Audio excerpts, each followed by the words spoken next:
Welcome, everybody. It is time for the July OCC Clash. This is the player's last opportunity to grab OCC points in an effort to qualify for the ultimate happening in just 2 weeks.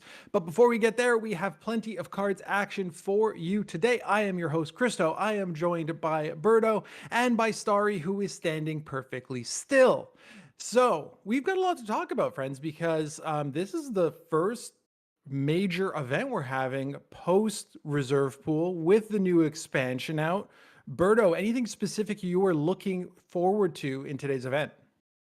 I'm looking forward to seeing zero Brit Air in a tournament for the first time in forever. I'm excited to see what's going to climb in and kind of try and grab some of that dominance that Bird Air has had for so long. Starry, what about you? Anything specific you're looking forward to today? Yeah, the way that the meta is currently is that there is a lot of German control, especially with island defense, and I'm curious how different people use different decks to try and tackle that challenge. Excellent. I'm wondering as well, after seeing this event go down, what people who are watching will take away and kind of go and implement. I do find the OCC tends to, give a little bit of shape to the meta, and this might be the first opportunity for, kind of that wide scale impression to be left here on some of our viewers. So let's take a quick peek at the bracket. Let's see who's going to be competing today. Who is going to set the tone here in this new meta? So we got Tang Tang and Vinny on the top of the bracket. Tree Pipit and Head, which is going to be our first feature quarter final. Top Chef and Baron, and finally J King and No in 5. Top Chef and Baron being our second feature quarterfinals. So we're going to take you through two quarterfinals, the semis, the bronze match, and of course the grand finals here today. Players competing for a $500 prize pool and those OCC points that will get them into the OCC Ultimate and give them a chance at a huge $3,000 prize pool. So a lot on the line today as we get into our first matchup, which is going to be Tree Pipit taking on Head here. Now, Head already in a really good spot for the ultimate, currently landing in fourth place. So probably feeling pretty good here. But gonna try and snag every last point they can. Let's dive into the player cards and their decks. Let's get to know them a little bit better, as we are going to start with Tree Pipit here. 440 matches, 72% win rate, finishing fourth. Tree Pipit, somebody we've seen in the OCC before, but it's been a minute. Berto, Starry, any insight into Tree Pipit and kind of their play style? So, Tree Pipit is definitely a player who likes to innovate a lot, and in this OCC as well as just in general on ladder, Tree Pipit is definitely innovating. There's a lot of interesting ideas that honestly work pretty well for them. And I'm really curious to see how that's gonna look in a competitive setting because we so rarely get to see the kind of crazy stuff that Tree Pipit comes up with in a competitive setting. yeah, Tree Pipit does not care at all what is going on with the rest of the meta. He will do his own thing no matter what, and with whatever success it brings him. And it's bringing him some success this time around, it seems like. We see even in his favorite card a little bit unusual, not something meta, the Type 88 AA gun. So that really speaks to his personality of liking what he likes and, doing what he wants. And Starry, you were pretty excited to walk us through Tree Pipit's deck. So why don't we go ahead, bring those up, and have you kind of break down what Tree Pipit is bringing here in our first quarterfinal for the July OCC? Yeah, so Tree Pipit's first deck is a Germany US midrange deck, and traditionally this Germany US midrange deck is a tank-based Heinz deck, and US is chosen because it includes some really high value cards like 99th Infantry, and Hellcat and stuff like that. But Tree Pipit is actually taking this another direction. Tree Pipit is using a lot of combined arms cards, like of course the titular combined arms, as well as um, Henschel or Yes, Henschel is the name of the card. And normally you see combined arms with Britain secondary, but Tree Pipit has kind of mashed these two decks together, this Germany Britain combined arms and this Germany US Fast Times list. And I would really like to see it work. I think it's a super creative idea. The next deck that Tree Pipit is bringing is what I am going to call the Tree Pipit Special. Tree Pipit has been brewing with this deck for a really long time. It is a Jagro deck that uses US secondary, again grabbing strong cards like 99th.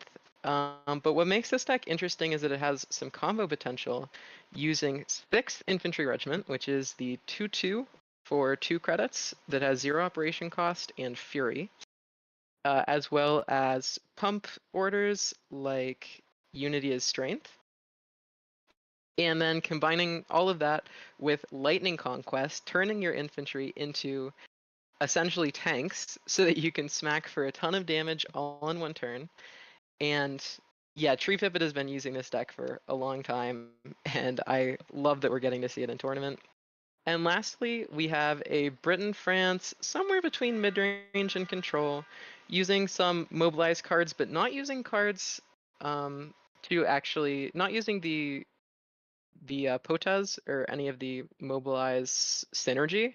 Really, just using them because they're strong on their own. Mobilize is a really strong mechanic, and so they are playing Commonwealth and the traditional like Brit control stuff, but they're also playing some cards like First Régiment Étranger, which is the mobilize that gains stats depending on how many cards are in your opponent's hand.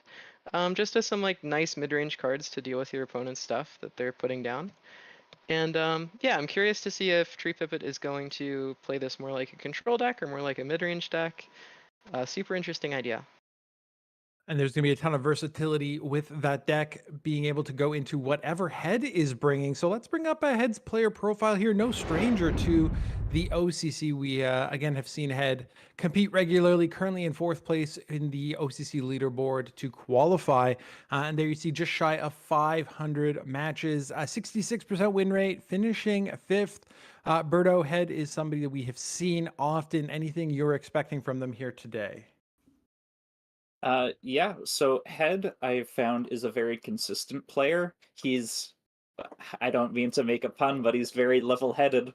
And he, I expect, will play well, keep his cool, into Tree Pipit's exotic lineup. Whether we try to or not, we are unable to escape the head puns. So we'll just roll with it at this point. Berto, let's have you walk us through what Head's bringing here today. Again, this is a best of 3, so there will be one ban on both sides. But let's see what we got with Head's lineup here. Yeah, so here we have a credit denial Commonwealth deck, the bane of many people on ladder, and it really tries to abuse Observer Core to get down these daylight bombings or these Sovereign plans on turn 2, which is just such a swing, having so many more credits than your opponent by denying them from theirs. And the Observer Core is also really relevant in that you're able to reduce the cost of your Commonwealth to be able to kill before turn 12. So this is a very powerful deck, especially with the new card Sincerely Yours as some nice heal and draw, which are both crucially important for the deck. And next up, we have a German-Japan control list, which is something we've been seeing really start to take over the meta a little bit. Really using the island defense, the 4K heal for 5. However, if you're below 10 defense, you heal for 10 and draw a card, only for 4K. This has really enabled a lot of control decks, similar to how Mare Nostrum enabled a lot of control decks with that powerful healing before it got rotated out. And you also get to run a bunch of other nice stuff from Japan. Head is running the Dragon Slayer. He's running the 24th Cavalry Regiments, which draw another 24th Cavalry Regiments on destruction. And even Air Superiority, which is really nice with erratas for some early game removal. Also notably, the Maelstrom dealing 4 damage for 8k to all non-veteran units. Really nice removal option, AoE, that has been added to this deck. And next up, we have a Soviet control list, also running Japan for island defense again. Except this time they're also running Deadly Duty from Japan, which is a really interesting choice, which is not a card you see in OCCs very often. This is 1k to draw 2 cards at the cost of destroying one of your units. And then we have a lot of staple control tools in the Soviet slots, such as the hammer, such as Petlyakov, Confusion, nice top end with ISU, 272nd Guards, AoE with Winter Offensive, sort of reminiscent of the Soviet France control list of the past, except this time running Japan instead. So we have some very solid options and some decks that are sort of becoming maybe the meta, but it's a little early to say if these are going to be the meta staple lists so soon after the expansion. We will have to see how they perform today. Absolutely. And let's find out which ones we're actually going to see because the bans are in. So let's take a peek and find out which decks are making it through here. So Tree Pipit going to lose that Brit France, I guess, mid-range control Commonwealth sort of list, and Head is losing that Germany Japan control list. Berto, you were talking about that Germany list being kind of something that's shown up. It's become a bit more popular on ladder. Do you think this is just a question of, hey, that's probably the strongest deck that currently exists, and we wanna not see that in the first quarterfinal?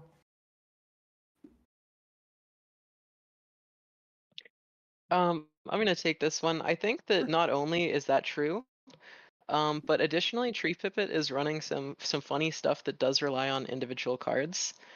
For example, that Japan list does rely on like Lightning Conquest and 6 infantry, of which they only run 2. And so not only is Head's German control maybe the most quote-unquote meta, it's a little early to be saying that, but also the discard elements that are found in that deck are not found in Head's other 2 decks. And Tree Pipit probably is looking to avoid key cards being removed from their hand.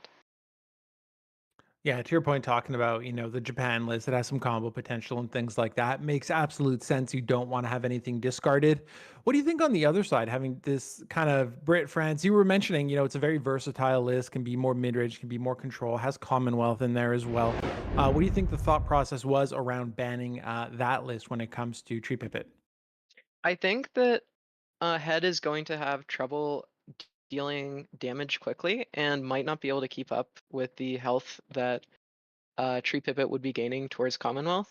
And so I think that Head most likely suspects that their assortment of decks are better tailored to handle decks that rely on the board rather than on their health total. It's a lot easier to interact with the board than an opponent's HQ when you're playing control. Right on. Well, here we go. The first game of our first quarterfinal here in the July OCC.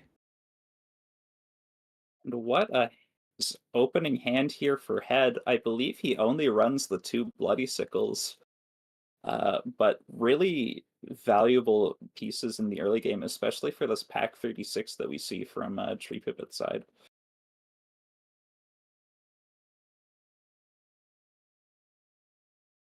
If you're Tree Pipit, what are you necessarily looking for? Potentially some combined arms pieces to get that early start that might be necessary against a heavier control deck? Absolutely, and I think another key card here is 99th that Tree Pipit sees.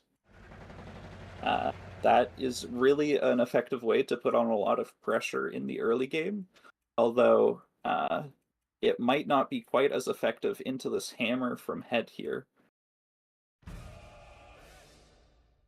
Head opting for the heroes, assuming that they will find an opportunity to remove the pack later.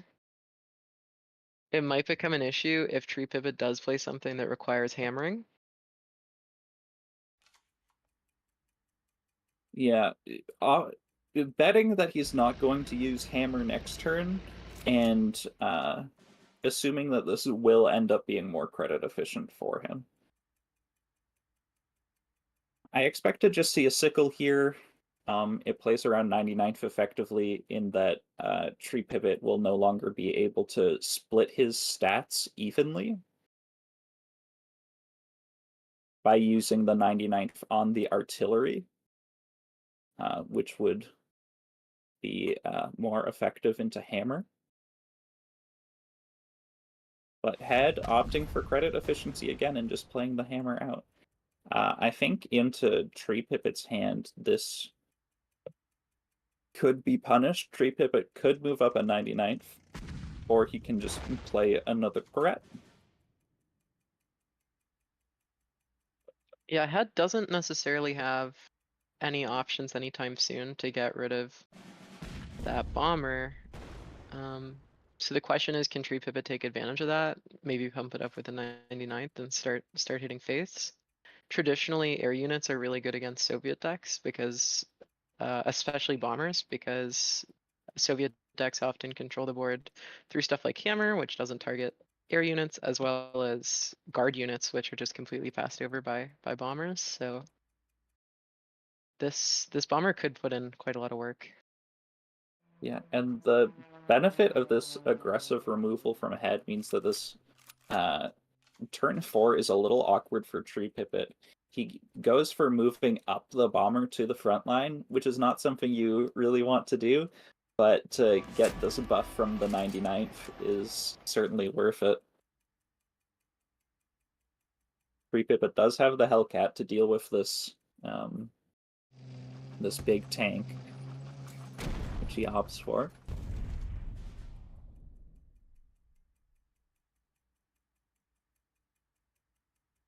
The light infantry is really nice for those deadly duties to accrue some more value at some point in the game, as well as being able to potentially use together with Brion's to get that nice destruction effect. Yeah, absolutely. I was a little skeptical about how many targets Head would have for these deadly duties, and he does have 2 in hand, which is a little awkward here. But one thing that you can often do is attack with Bryansk to damage it into one of your opponent's units, and then use Deadly Duty on the Bryansk irregulars to trigger the destruction effect. Although, of course, that doesn't work on bombers because it will not deal any retaliation damage.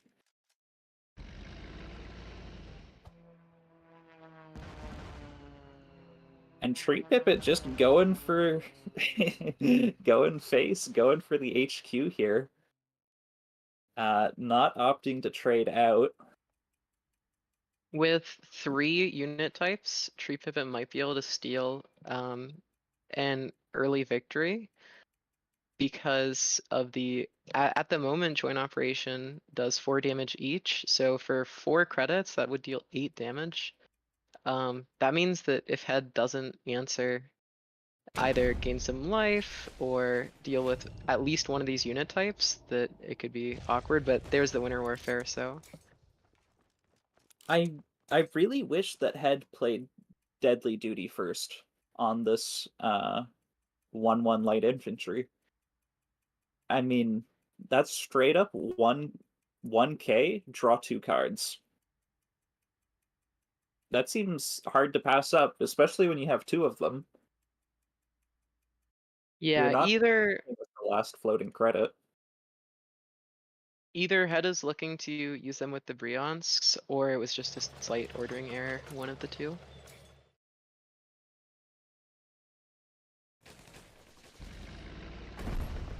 And now all of these sudden, these joint operations aren't looking nearly as potent. Yeah, having that one extra unit type is huge.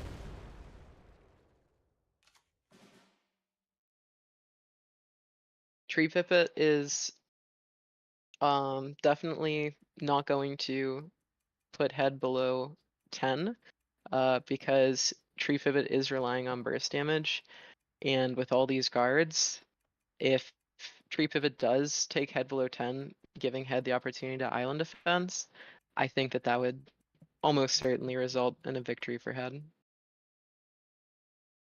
Yeah, but it looks hard for Tree Pipit to really find much here. He does have Enigma, which granted Head could have been playing around with the holding deadly duty. But that Enigma's gonna need to put in a lot of work here.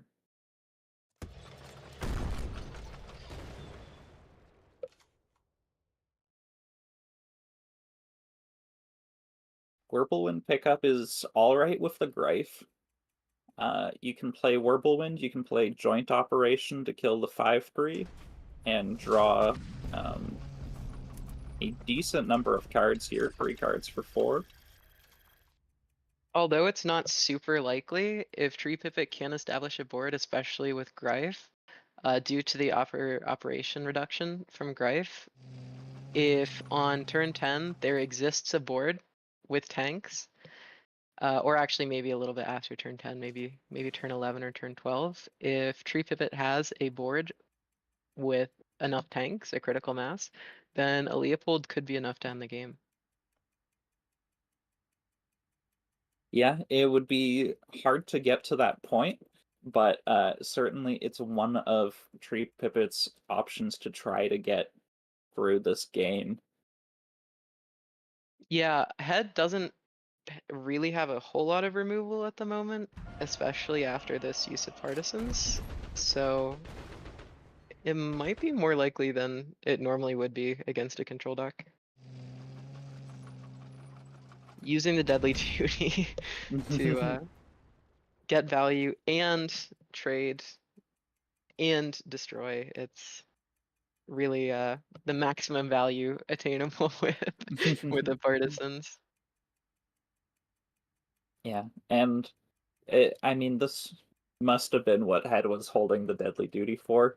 A lot of these small units, you are able to just trade them off, but Head did find the opportunity to uh, get a unit that will survive the trade. Although without that partisans, this Leopold in hand is looking very scary from Tree Pivot.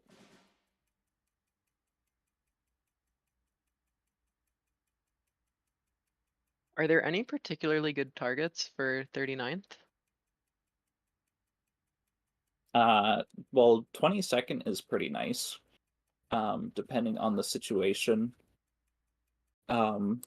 And then the other thing is just when Tree Pipit buffs a unit, like if he buffs a Greyhound to something like a 3/5, then 39th becomes incredibly powerful. Yeah, that's always one of the worries playing against Russia, is whenever you buff your units, they could be used against you. So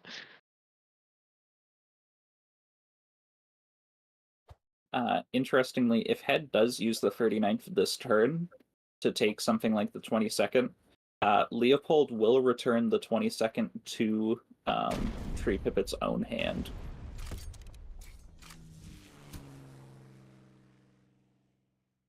But that is not what is opted for. Tree Pivot has several draw options. Yeah, he doesn't have a lot of draw in this deck, but he certainly found it this game. Although finding both enigmas so quickly can sometimes be difficult to use effectively, but in this game it certainly looks powerful.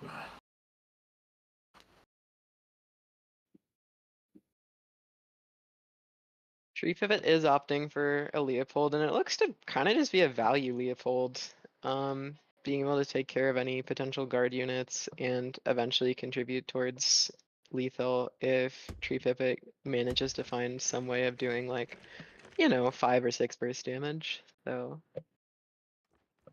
Yeah, it's not the blowout huge board Leopold that you sometimes see, but just some good tempo and a 6/4 body that your opponent is forced to deal with.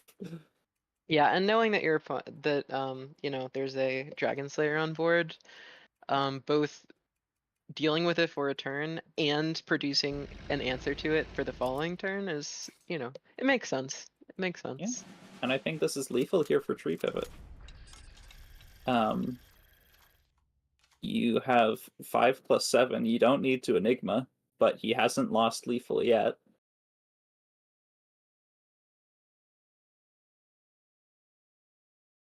Wait, I'm sorry. I'm so silly. I was looking No, for it. no, I no. was I'm looking for so the lethal, silly. and I'm like, I don't see it. I forgot that the 22nd was stolen, and that's Head's front line. You are right, though, especially with the grief. This is approaching lethal really, really quickly. And that that is actually now, is though, lethal. right? Yeah, that is lethal. But it did require the Enigma. I was Yeah. wrong. I got confused with the 22nd. Easy mistake to make. And now Tree Pivot is going to need to win one of the following two games with that silly little Japan list. Super excited to see this. God only knows how many times Tree Pivot has done the funny to me on that matter. So I'd like to see him do it to somebody else. Maybe make me feel a little bit better, boost my ego a bit. And could this be the replacement to the standard Japan Germany aggro now that they've lost it now that they've lost so much in feigned retreat? There definitely are a couple of contenders vying for that spot, I think. So this is a little bit more of a value-based aggro, as we can see with the scouting party. Tree Pivot also plays the 1-cost 1/2 recon for additional draw. Because of course, if critical mass of cards in hand is reached for Tree Pivot, then there's always the potential of comboing. Yeah, and it's also relevant that it's infantry that you're spawning for Unity of Strength. So a little bit of a double whammy there. And Head just uses Confusion to deal with two threats. Very efficient. Yeah, Confusion is often the bane of these aggro decks. Being able to kill 2 cards for one order is pretty valuable, especially for such a low cost of 3 credits. Putting out Brionsk in the front line is definitely going to make things harder for Tree Pipit, but that in fact is a fantastic answer off the top. The second raiding brigade wasn't off the top. That was a Tree Pipit. Oh, it wasn't off the top? Oh, no, I was not that's watching. okay.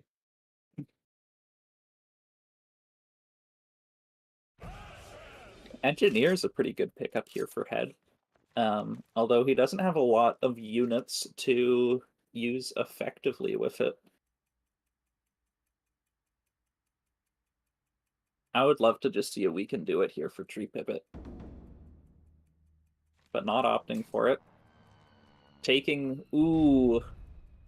Going for the 66% chance to kill one of these tanks and not hitting it. I personally would like to see Tree Pivot push these recons, forcing Head, if Head does desire to get some trade value out of these tanks, to do so on their own credits.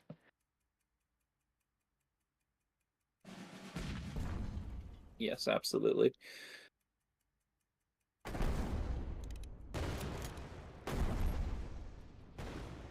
And Head isn't really going to be able to use this Winter Warfare until these little raccoons, as Bubbles would say, are dealt with. Which makes this hand extremely awkward. Just throwing out a Petliakov to die doesn't feel very great. Just to eat up 3 credits and 4 damage from your opponent.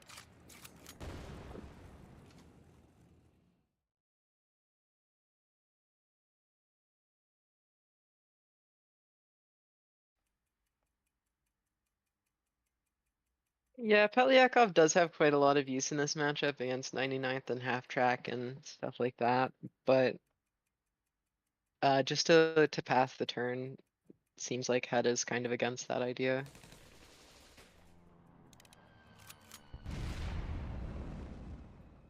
And there is piece number 1.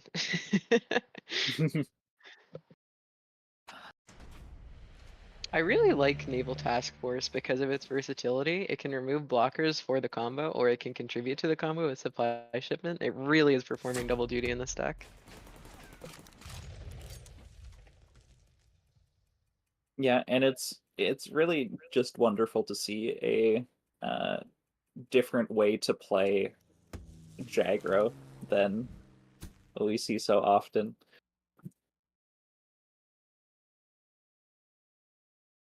So Tree Pipit could return the naval to the hand, but that would give Head another opportunity to destroy a damaged unit, which we know that that's not really realistic, but that doesn't mean that.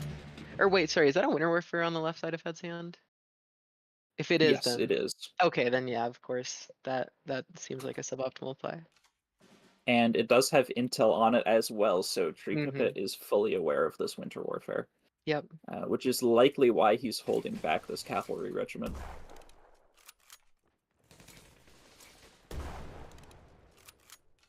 Those 24th trading so efficiently.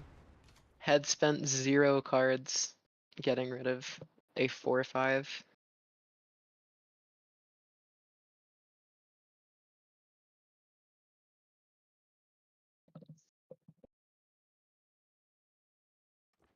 Tree Pipit looking like he's just going to get in there for 6. He may also, push one of these up and get the draw while he can from this expansion.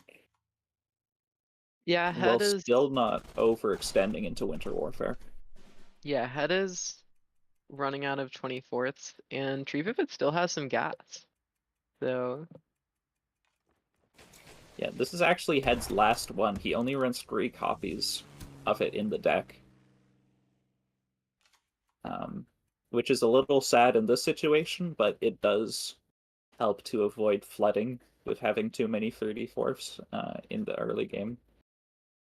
yeah, this Does is it? one of the downsides to island defense is that if your opponent isn't the threat of having island defense in your deck makes your opponent have to play differently, but if they do play differently, then sometimes it kind of just rots in your hand. Sometimes the threat of island defense is better than actually having island defense in your hand. Yeah. Um, and Tree Pipit is certainly going to be able to set up some explosive damage turns over 10 damage. Right now, I bet he's thinking about, do I play this bicycle regiment to get the expansion off and, not float so many credits? Or do I hold it in hand with the 99th and the Lightning Conquest to be 6 damage directly from hand? Yeah, and refilling that hand over buffing, because as we know, against Head, if you buff something, there's a very good chance that it's gonna get confusioned or 39th. So Free Pivot definitely taking the conservative play, which I like, of just refilling the hand.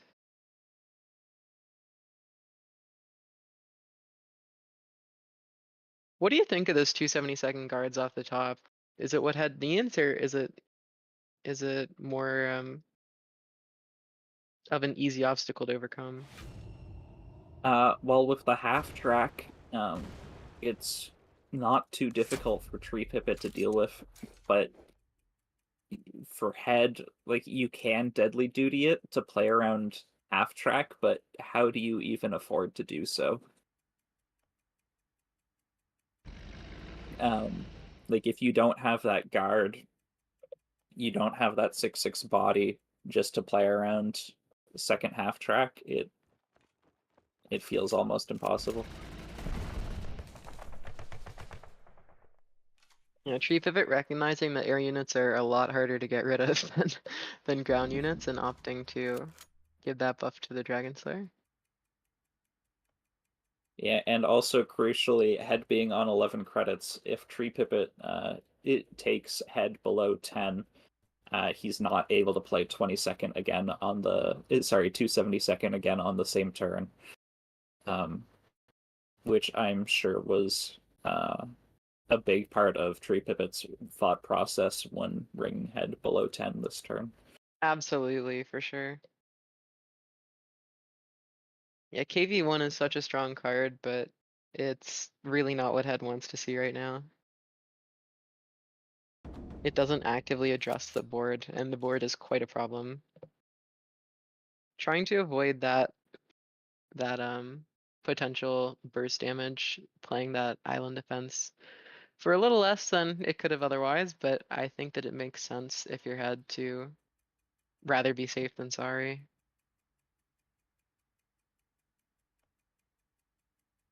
Yeah, but how do you still win this game? You kind of need both Winter Warfare and ISU, but you don't have 2 turns to find it.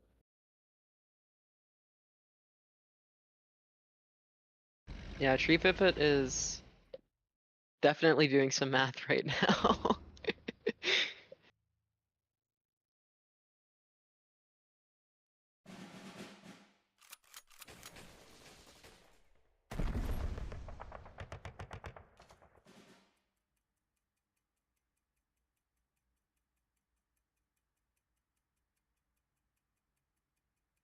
And there doesn't seem like there's a lot to do for head other than island defense and 272nd. And Bryansk irregulars. Is that all of the Here. half tracks out of Tree Pivot? Is I that think only he's 2? played 2 of them. Does he run the full stack of Bree in his deck list? Let me take a look. He only runs 2 half tracks. Alright, so it looks like Head might even consider Deadly Dutying, gain 2 life and draw 2 cards? Or is Head thinking that racing might be the only way to get back in the game? I don't think there's much chance of racing here. Certainly not with Head's current hand, no. And Tree Pipit finding his 1 copy of On the Horizon, which is a nice little new card from the expansion that he's running. This prevents your units from taking damage when you play it on your turn in combat, which is not particularly relevant in this situation. Yeah, I think it's really clever. It's half of a second copy of Lightning Conquest. Less combo potential, but the value trade potential is huge with On the Horizon. Yeah, but pretty easy lethal pickup here for Tree Pipit.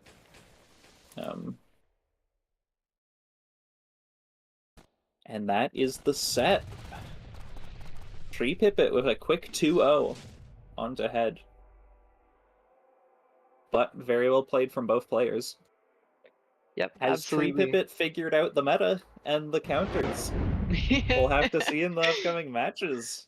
The Tree Pipit special looks like is coming through clutch, closing out that series against Head. Again, Tree Pipit, somebody we've seen kind of off and on here, but Head, a pretty common competitor we see in the OCC. So that is a heck of a victory. And just to highlight, I went and did some math while that game was going on. Tree Pipit not completely out of potentially qualifying for the OCC Ultimate in 2 weeks.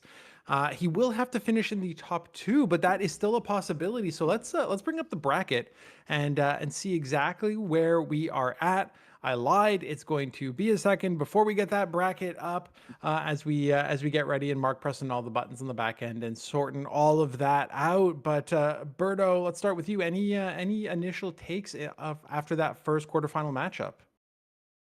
Well, I think that really shows that the meta is not solved by any means. Tree Pipit bringing complete decks out of left field and doing really well with his aggro decks into this sort of microcosm of a control meta that we've sort of seen in the deck lists here today. And Starry, are you surprised by the, amount of, let's say, control that had leaned on, and how Tree Pipit seemed to be pretty comfortable sort of dancing around that?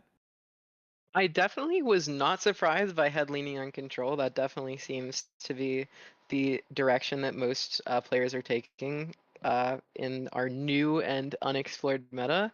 But I absolutely was surprised in how adeptly Tree Pipit was able to get through those guard units. And yeah, I was actually really, really impressed by that because Jagro into Soviet control is traditionally not a good matchup. It's really difficult and relies on Sendai's, but that's in the past now. So we're on this new blue frontier. Absolutely. So So we'll see Tree Pipit again in the semifinals. We're actually going to jump into the bracket apparently. So there you go. Tree Pipit taking on or defeating head 2-0. Going to take on the winner of Vinny versus Tang Tang. Bottom half of the bracket still to come. Top Chef taking on Baron as our next feature quarterfinal right after this quick break.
Welcome back, everybody, to the July OCC Clash. We have our second featured quarterfinal for you coming up. We have got Top Chef taking on Baron. So we're going to dive into the player cards, get to know these folks just a little bit better here. We're going to start with Top Chef, as we have seen them compete in the previous OCC, making what I believe was their first appearance, and this being their second. 344 total matches, 72% win rate, finishing second in the season. Pretty darn impressive.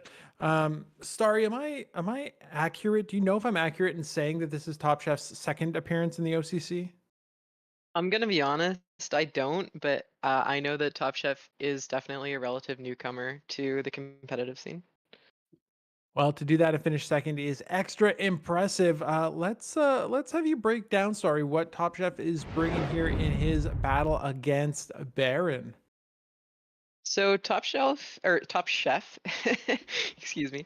The first deck that they are bringing is a Britain US ramp deck, taking advantage of ASW Patrol, new card that is encouraging rampless to look away from US primary. And I think that one of the big questions for ramp is always threat density versus the speed at which you can reach those threats using ramp cards. And so I'm curious to see how Top Chef handles that question, that eternal question that faces ramp players. But running the typical Brit control cards like fortifications, in fact, 3 of them, as well as supply shortage, convoy, ultra, just the regular stuff. So like a Brit US control ramp, pretty standard. And then the next deck that they are running is Japan Germany Jagro in our new Feignedless world. It looks like Top Shelf has dropped the Erados because now there's no Feign to search, and instead is running Enigma as a draw engine, as well as Blitzkrieg to burst out damage, which is now becoming increasingly more necessary as we see more and more island defense. And just generally looking towards a higher curve, playing stuff like Dragon Slayer. So now instead of having 1 4K plane, you have 2. And then the last deck that they are bringing is Germany Japan discard. And we have seen this deck before, and it is not the last time we'll see this deck. Notably, they're playing Blade of the Samurai, which is an interesting pick, but it definitely makes sense. It's an expensive but unconditional removal order, and unconditional removal is pretty good. And then, of course, all the traditional discard stuff. They're only playing 1 copy of Annihilation, or sorry, not Annihilation, 1 copy of Maelstrom. Some decks are opting to play Reichsbank and 2 copies of Annihilation, allowing them to access it more quickly. But it looks like Top Chef is confident in their early game enough that they don't feel like they need that Reichsbank and second Maelstrom. I'm really interested to see how this lineup takes shape, because it does seem pretty versatile, right? We've got ramp, got a bit of Jagro, got a bit of discard, so it's not like it's leaning specifically on one tactic or one tool to kind of get the job done. We saw Head bringing just a plethora of control lists, so very curious to see how this plays out as they go head to head with Baron. And let's bring up Baron's player card here. Baron, a fan favorite out there in the community. Pretty sure everybody is knows Baron Van Glower pretty darn well. 337 matches, 238 wins. That's 70% win rate, which was good enough for a 21st season finish. And Baron was able to qualify for this OCC Clash by going the long way around and making it through the qualifier. So phenomenal job there by Baron. Berto, we're gonna have you break down Baron's decks, but first, any words to say about Baron and what he's looking to do here today? Uh, well, I was talking to Baron von Glower just yesterday, and he was talking about how he's sad that he qualified this season because he is so much loves Siberian Transfer OTK, which it doesn't really exist anymore after the removal of Ura. Um, But he also said that he may have qualified this time because it was removed. And he was never able to like not play that deck in the OCC qualifiers because he loves it so much. So when I see Siberian Transfer on his favorite card, I am not at all surprised. Just paying its respect, or paying its Yeah. respect to Siberian Transfer. Just a quick highlight as well. I want to point out that Baron currently sitting 26th in the OCC leaderboard. Needs to get into that top 8. It's absolutely possible with 8th place right now, hanging around 16 points. Baron currently at 4, so a solid performance here will get him in. Same thing when you look at Top Chef. Top Chef currently sitting 11th with 12 points. So just for showing up here, both of these players are taking home at least 8 points if they finish on the back end of that 5th to 8th. So a lot on the line for these two. Let's bring up Baron's decks and Berto, walk us through his lineup. Yeah, so this first deck here, the Japan Germany discard, you can say, or you can call it burn with the Kika and the Heians. You can call it control with the island defense, the air superiorities. This deck is doing a lot of things, and we will have to see how that it performs for Baron. Even a little bit of a pin sub theme with Underfire and Type 94 TK. This deck is certainly looking to control, then to discard, then to burn, and that's a lot of pieces to line it up into place, but we'll see how Baron can manage this beast of a deck. Next up, we have Germany and Japan, similar to the control deck we saw from Head. Notably, Baron is running Gathering Storm as a draw engine in this deck. He is also running a single copy of Reichsbank for some explosive plays early on. So that's very exciting to see. And of course, running Island Defense for his heal. And lastly, we have another discard deck, triple discard, with the Britain control / discard, running Green Howards as your new 4K guard, running some fortifications, because you don't have the option of island defense, of course. It's unclear which of those cards is better. Fortification, a lot more consistent. Island defense, a lot more high roll potential, maybe.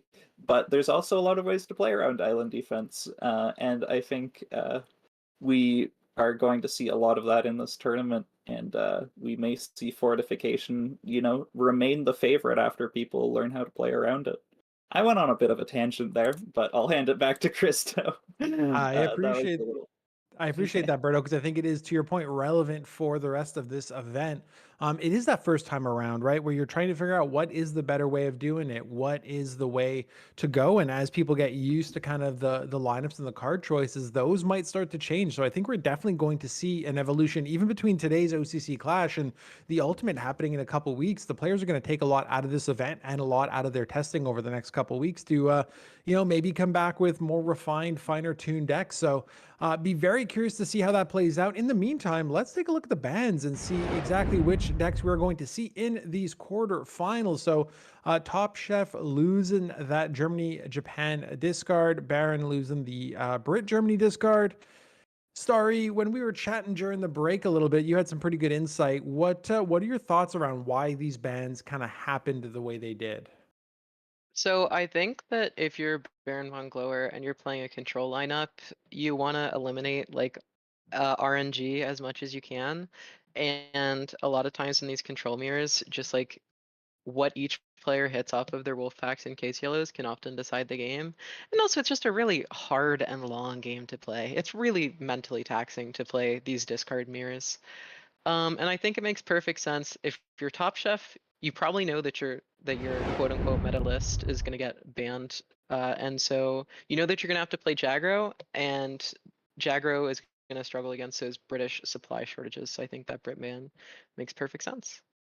Well, let's get into it then. We got our second quarterfinal here, Top Chef versus Baron in the July OCC class.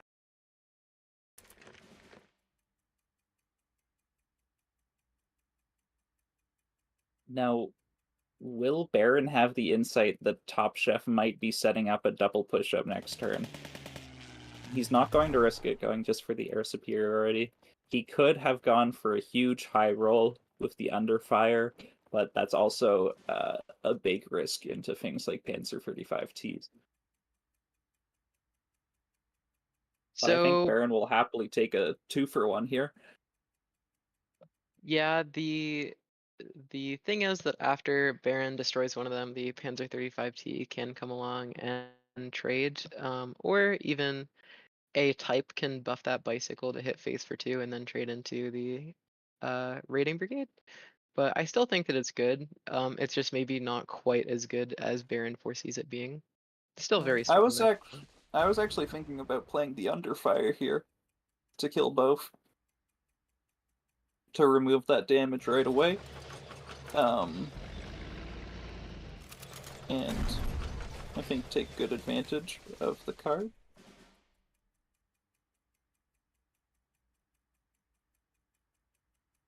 That Here, 24th is a really nice top deck. yeah, there's still a few options. You can underfire and play a Type 94, but the double trading out the front line looks really good here as well. For sure. And it looks like Top Chef is gonna be trying to get rid of the cards in their hand as quickly as possible to play that Enigma. The problem is that Blitzkrieg and Sendai are not only extremely important to their strategy, but really hard to get rid of in the early game. And so as we kind of saw in our previous matchup, Enigma can sometimes be like feast or famine. Yeah, you might even just Enigma here.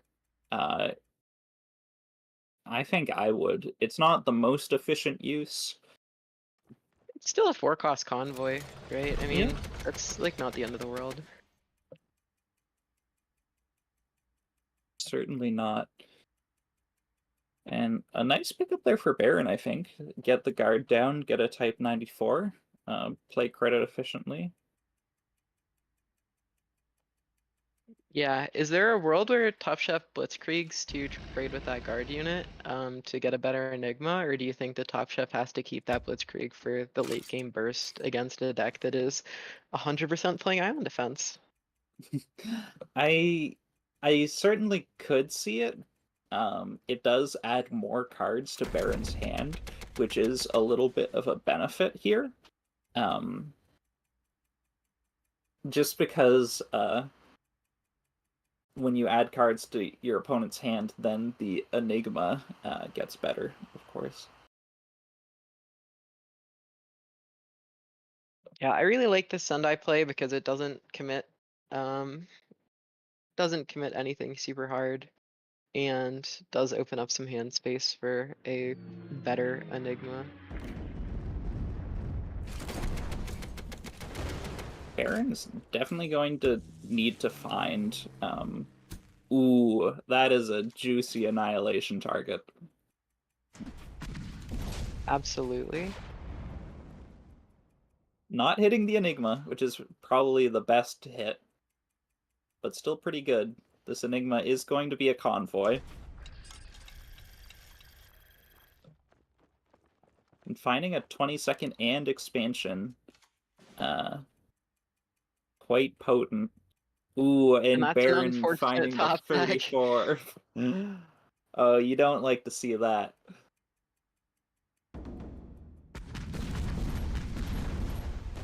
Yeah, the longer that the more turns that pass where Baron doesn't play an island defense, the more confident Top Chef can be that Baron doesn't have one. Baron has had like solid removal turns every turn, so Top Chef could be thinking, Baron does still have one, but has preferred getting rid of my board first.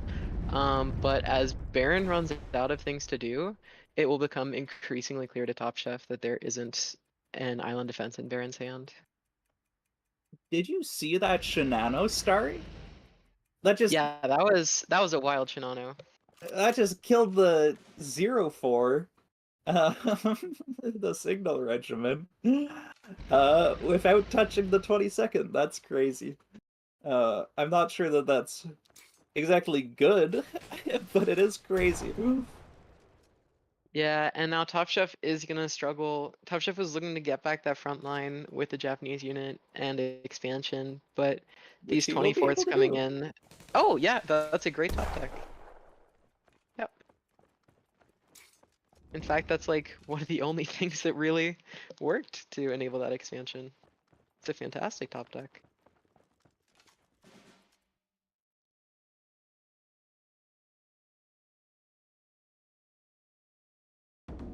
Yeah, Your that opponent's definitely running makes really low sense on. from. Yeah, exactly. If your opponent's running really low, that definitely makes sense out of Baron.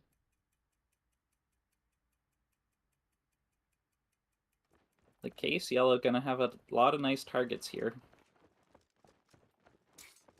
Yep, and that 24th was shown to Top Chef as part of the destruction effects. That's a very frustrating top deck if you're Top Chef, but a huge boon if you're Baron. That nearly closes out the game.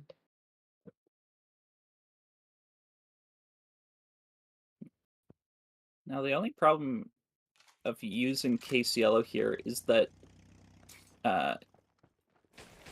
you're maybe going to have trouble getting off the errato draw if you don't play it here. Even though you're leaving Top Chef with a Japanese unit on the front line, which gives expansion as a little bit of an out.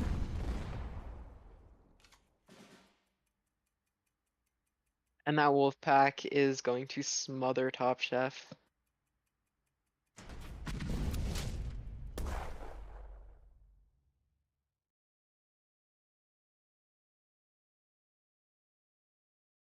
The question is, does Baron want to prevent the draw?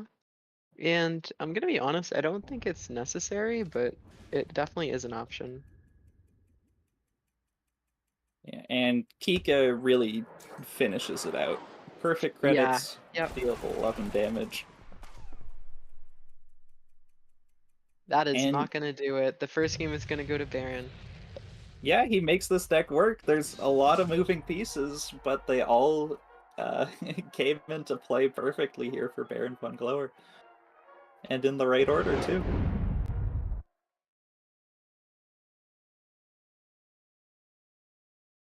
Now So he has Baron, this... Sorry, yeah, go ahead, Starry. exactly as you're about to say, Baron has this really powerful discard list, and it's gonna be difficult for Top Chef to win 2 games against it, just as powerful as it is. Pretty much everybody in the tournament is playing some variation of it.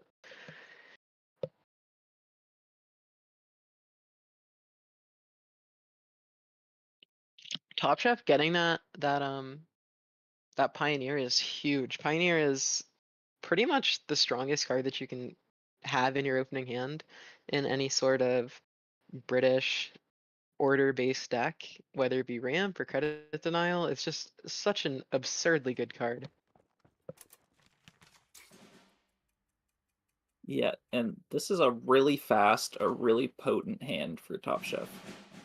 He goes Yeah, for the War hopefully. Machine. I was thinking he could play actually Convoy, because then you're still able to play in Hour of Need on Curve, but both are really powerful options. Yeah, I think that if you're Top Chef and you know that you're going to be ramping with that hour need anyways, having the extra card selection of a Convoy on turn 2 doesn't make sense to slow yourself down. If at the end of the day you could end up with the same card selection but just be ahead on credits.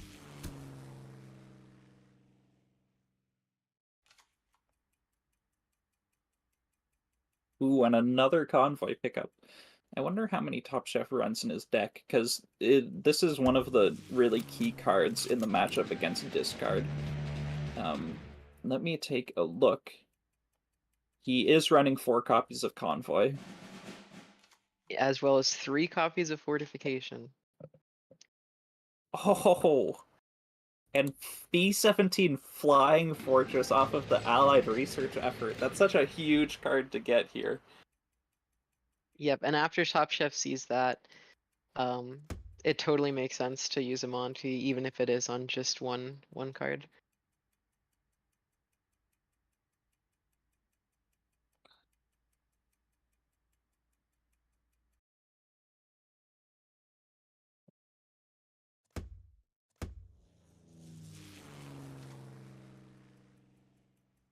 Now Top Chef no longer has that guaranteed way to destroy the Dragon Slayer. And the Dragon Slayer is a lot more valuable than the Yak Bomber because the Dragon Slayer trades super favorably into that Blackwatch. But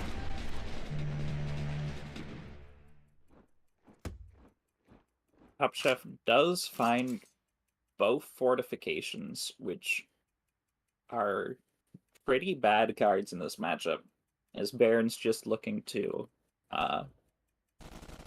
whittle down your hand first before your life total. yeah, the only way that they might come in handy is if Top Chef manages to nick a Commonwealth off the top before it has the opportunity to be discarded. But yeah, if Top Chef can't find that Commonwealth, those fortifications definitely are not the best.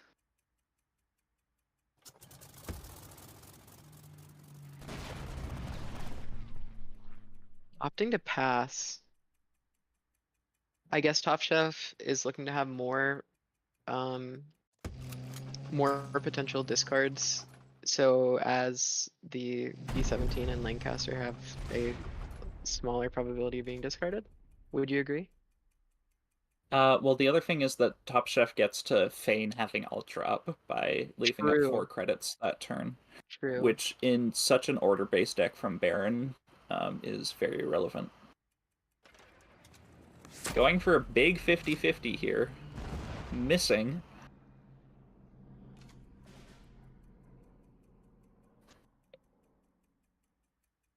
Baron still not able to kill it, though. Not quite having the pieces.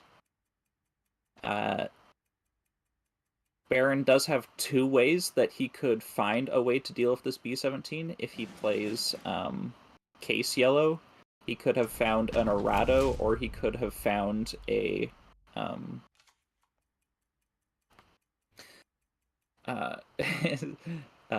air superiority. But he actually draws last and uses the Reichsbank first, which I think is a bit of a mistake there, because of those options that have been found. It wasn't looking super hot for Top Chef, but now that Top Chef has managed to establish a board with Ultra Protection, they definitely seem much more back in the game than they did even just a couple of turns ago. Baron testing for Ultra, knowing that the island defense probably isn't going to be super important in this matchup, especially if Baron has a second copy to try and play around the Commonwealth.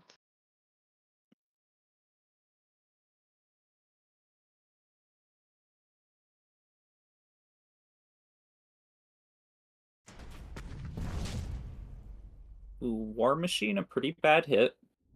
Another chance with Wolfpack. Getting the Lend-Lease! The most important card in hand. That is huge.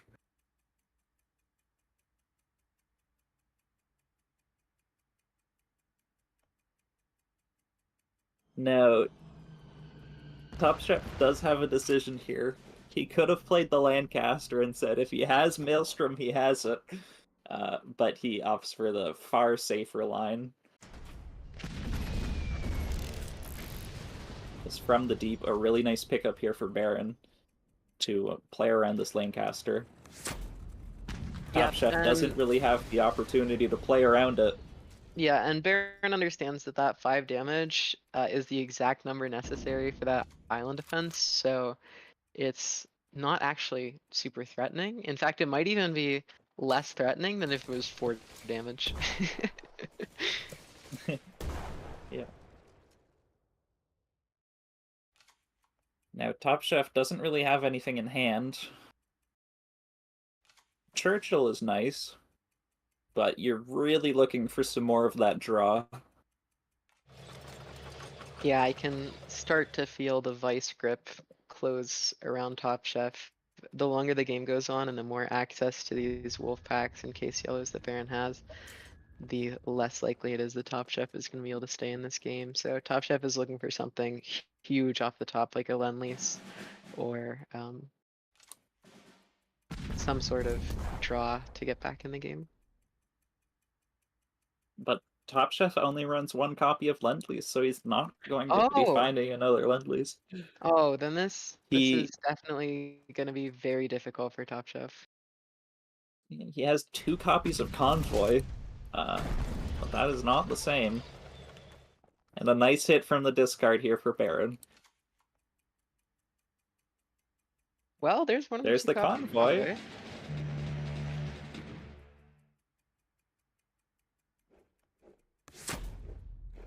And those are 2 relevant cards, but Yeah, so Top Chef knows that Sexton is probably going to be hit with an Annihilation, and even though the War Machine isn't you know, a huge issue if it gets discarded, just like not playing into things that you know your opponent has or highly suspect is worth something. yeah, I often refer to things like the War Machine by this stage in the game as discard fodder. They Just absolutely are. Yep. because, yeah, it doesn't do anything if you play it out, really, but if you keep it in your hand, then sometimes it can get hit by the discard instead of a higher value unit or threat.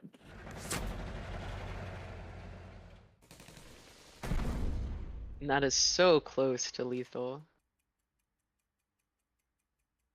And unless, yeah, unfortunately Top Chef doesn't have the credits to try and chance it on killing Leopold while also playing the Grenadier.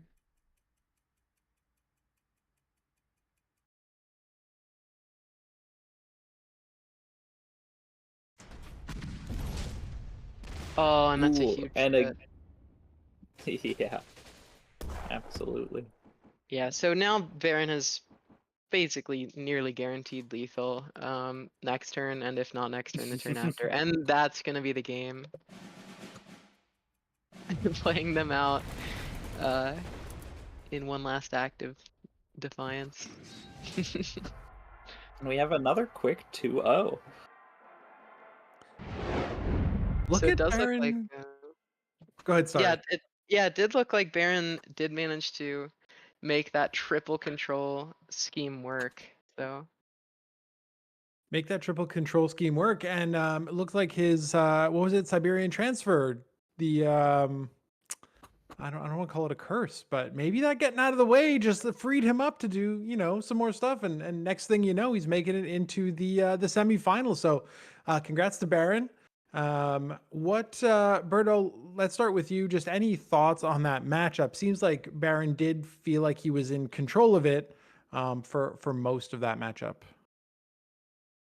Yeah, I mean, that's the strength of these discard decks, right? And when you bring 3 of them, your opponent doesn't really have any choice but to play into discard. And that draw denial and the hitting of all these important pieces really just choked Top Chef out of these games. And Starry, do you think we're going to see more of that based on the success of, you know, Baron playing these discard decks and like, hey, if I discard my opponent's good cards, like I'm in a pretty good spot.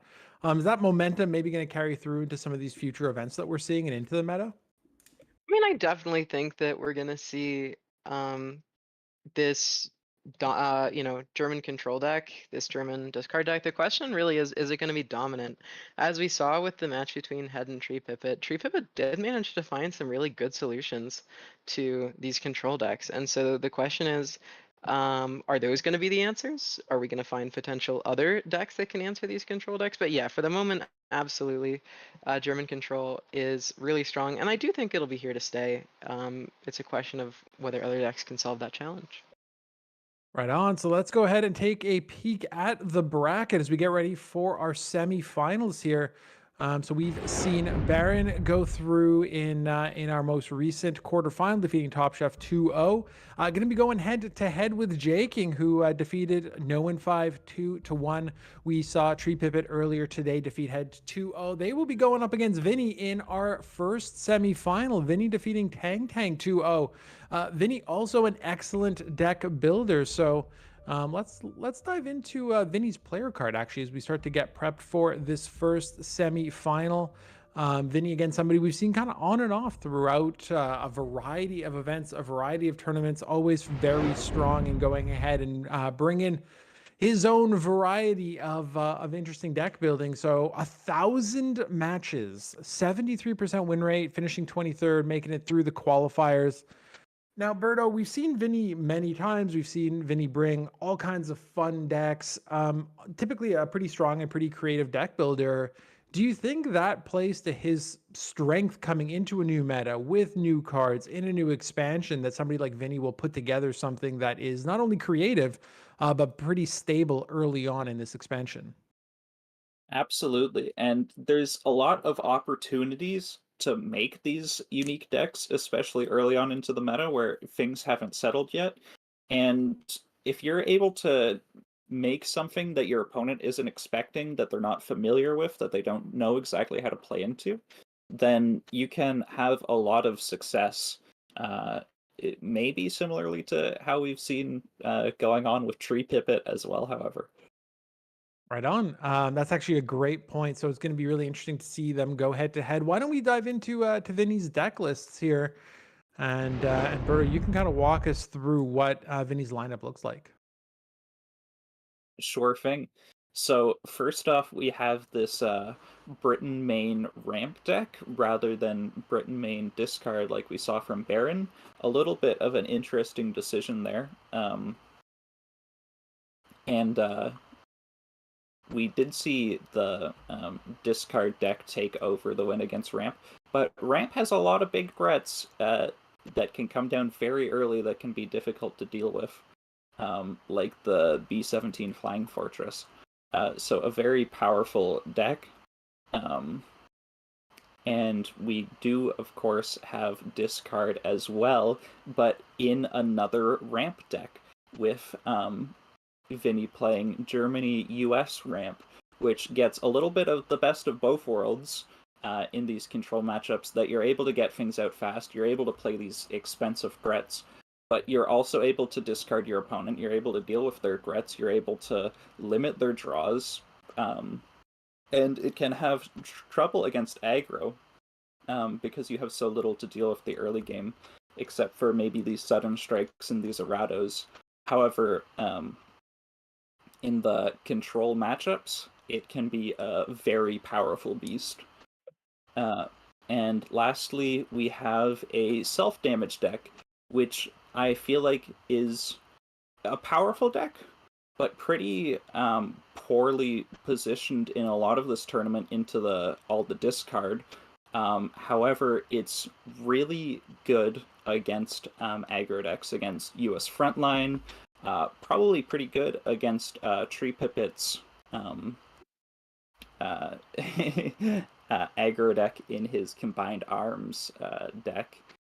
Really able to deal with these units before they're able to get buffed and become a critical mass of a board in the early game because of all this early game removal with Bloody Sickles and Red Dawns.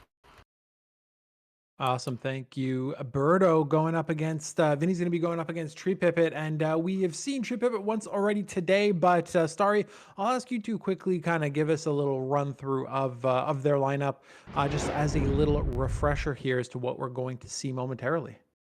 Yep, so Tree Pipit is running this kind of mishmash between a combined arms list and a US Germany fast times list that is relying on draw engines that are more typical of the fast times list, but relying on these buff orders like combined arms and I guess Henschel isn't an order, but Henschel as well, to create this overwhelming force that also can sort of last into the late game as well with these draw engines.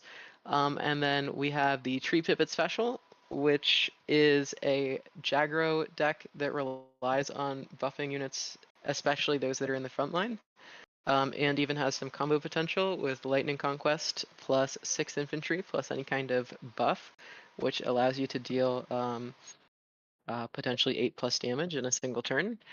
And then lastly, they have a sort of control mid-range deck, maybe leaning more towards control, with some awesome removal, some really nice threats, and just like all the good Brit cards. The Brits are notorious for their excellent selection of elites, and Tree Pipit's absolutely taking advantage of that. And if Beauty. Now, yeah, go ahead, Berto. if I can pop in real quick, another addition to this debate on what sort of healing is best, Call to the Colonies over Fortification is an interesting choice from Tree Pipit, going for that versatility and not running Fortification at all, instead favoring the Call to the Colonies. Something to absolutely keep an eye on as we get into this semifinal. We do have the band, so let's go ahead and take a peek and see what is going to happen here. Vinny is going to lose that German US kind of, again, that deck that we're, I guess, sort of calling the top of the meta for the time being, and Tree Pipit losing the Starry, you called it the Tree Pipit special, that little bit more aggressive list here. So is Tree Pipit just following, Starry, the same mentality as that first series where I'm going to take this sort of Germany discard control type of thing out of the way, to not kind of disrupt my my other two lists? Well, I think that the ramp of Vinny's Germany list in particular is definitely significantly different than the other Germany lists we've seen in the tournament. But again, it has really solid game against Tree Pipit's Britain list, and Tree Pipit probably knows that Britain is not one of the lists that's going to get banned, because the aggro decks are much more threatening, especially to these ramp decks that don't have a lot of answers early. So I definitely think that Tree Pipit is trying to improve his chances with what he almost knows he's going to play with, which is that Brit control list. And so, Berto, on Vinny's side, banning Tree Pipit's Japan US list, is that a question of, again, getting through like, it's going to be the most aggressive list, it's going to come fast, I'm going to be wanting to spend my time ramping, discard is probably a little bit less important if I'm dropping, smaller units out of the way? Is that sort of his mentality here? Well, I'm not sure because Vinny is really going with a lineup that is hard to decide on your bans because you have these control decks and ramp decks that are so bad into aggro, and then you have self damage, which is so good into aggro. So, how do you decide what to ban at that point when your strategy isn't very consistent? So he is opting to ban aggro. I suppose he does have two control decks and only one self-damage, and self-damage could have gotten banned. Maybe that's what he was anticipating, which is why he bans a aggro deck if your self-damage is going to get banned, so he bans the fastest aggro deck, and I think that's pretty reasonable here from Vinny. I'm like fully trying to think through this. Okay, so if Vinny goes, yeah, I'm going to bring this one thing that's different and these two things that are the same, I'm going to assume both of kind of the ramp discard control lists are going to go through, because why ban one of them? You're going to have to face the other one anyway. Ban the Soviet Japan list and then I'm good, versus not necessarily having a fully thought out, hey, I know every matchup I'm going to ban the aggro list or whatever the case may be. And I realize I just talked myself into a circle. So it is the perfect time to jump into our first semifinal of Vinny and Tree Pipit. We have a British mirror match. Bubbles would be very upset with his always ban Brit philosophy. Yeah, so how do you think that Commonwealth is going to play into this? So Commonwealth is very powerful, of course, and it can be a key card in the matchup. However, with healing from both players, it doesn't end the game single-handedly. So if you're able to bring your opponent to 7 or 5 defense on their HQ, it opens up a lot of possibilities for putting on a lot of pressure, making your opponent have to deal with things right away, and if they don't, then they can die. So the Commonwealth is very powerful, but it is not the end-all be-all that it is in some sort of matchups. For sure. And I know that in some British decks, especially those that beeline for Commonwealth, a lot of times they draw through their deck really quickly. Do you think that fatigue could be a possibility in this matchup, or not so much? I think it could be, but it is often hard to go to fatigue against a ramp deck if they're able to get all these threats out really fast and put on a lot of pressure. But once you start dealing with those threats, if your opponent starts hitting some the war machines into the late game, then once their threat density sort of falls off, you can attrition them out sometimes into the fatigue game. And it looks like Tree Pipit's hand is more tailored for dealing with aggro, whereas Vinny's hand seems to be tailored with dealing with everything between that B17 and the Firefly. Do you think Ooh. that Tree Pipit is that far behind? And if so, how would Tree Pipit get back into the game? I don't think Tree Pipit is too far behind after that miss of the B17. After Yeah, that having that huge Fury, being able to 50-50. take out that B17 is super helpful. I think it could actually rather be Tree Pipit at this point, but before that 50-50, I would have rather had been Finny, I think. Yeah, Vinny does need to find a solution to it pretty fast, and you could always trade Lancaster, but Lancaster is so useful otherwise. Even one hit with Lancaster right now would make, actually I guess it would take 2 hits because there's a Pioneer somewhere in the deck, but um, even just 2 hits with Lancaster would make Commonwealth permanently unplayable. Ooh, another B17 is very nice.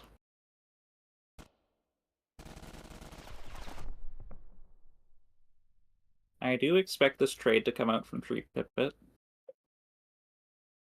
He's thinking about it. He does go for the trade. It does more effectively play around this B17 that Vinny just found.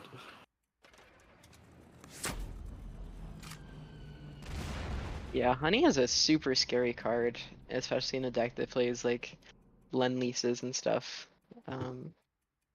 Honey is deceptively scary in combination with Commonwealth. But all these low attack, high defense guards are just gonna get farmed by this B17. So this Yeah. turning into a really difficult spot for Tree Pipit very quickly. Do you think that Tree Pipit is just trying to get Vinny to spend credits and time on dealing with those, or what do you think Tree Pipit's idea behind playing those out is? Yeah, well, I think it's good to play these out before the Grenadier Guards, because the Grenadier Guards are a lot higher value in the matchup. But with this pressure on the HQ, it doesn't really matter which one you had played. That's probably just going to be game. You can look for a Monty with either Phony War or Call to the Colonies. Healing gives you 1 life. 1 defense on your HQ if any opts to keep going for the HQ, which I imagine he will. I don't see a reason to stop with the same strategy now. This Commonwealth is not going to be getting played this game for more reasons than one. For sure. And that Grenadier Guards guarding both of those bombers definitely was the correct play. The HQ is not the issue this game. Those bombers are putting in tons of work. Yeah, and you don't have to worry about research anymore being in the pool of cards that you can play. So previously, a Blackwatch in the front line was quite a bit of a threat, but not so anymore.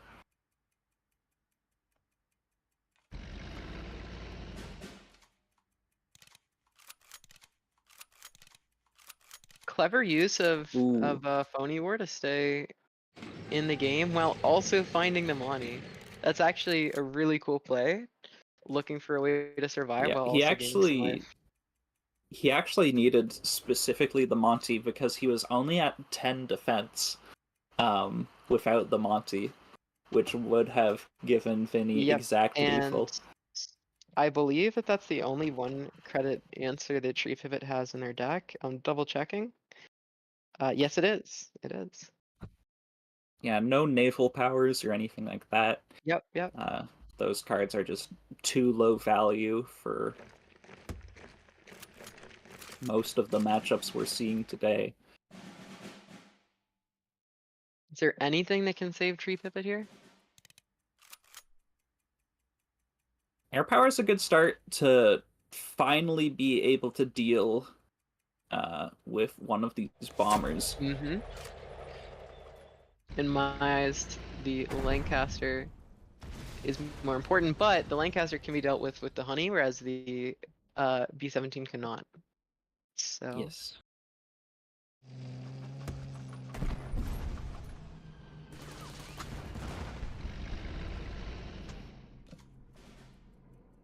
Ooh, another air power can deal with this Firefly.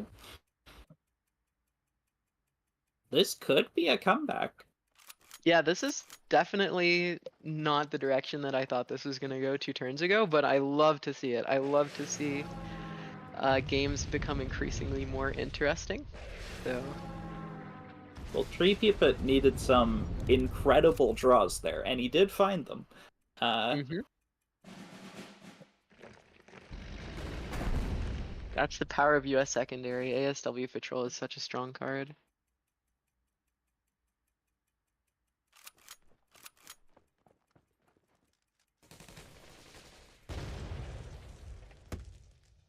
Opting to deal with the honey with the Firefly. I mean, yeah, Vinny doesn't really have any other super important tanks to deal with, so yeah, why not, right?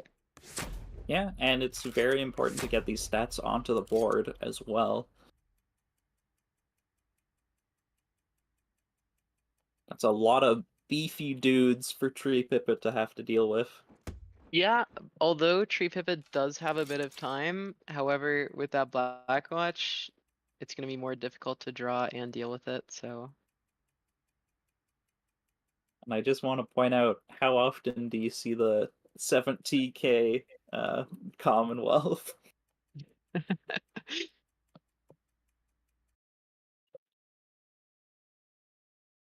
So from Tree Pipit's side, maybe you can play like a Sexton onto one of these Gren guards, um, and use a Blackwatch to protect it. Um, Alternatively, you could draw, which we're not gonna see, so I won't even discuss it.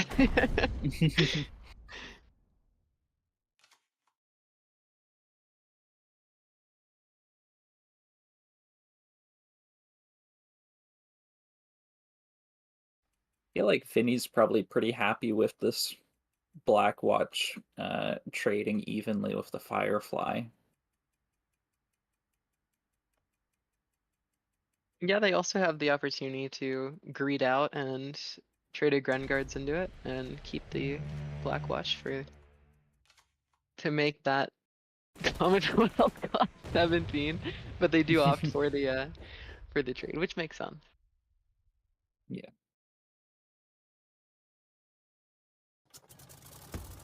Hmm.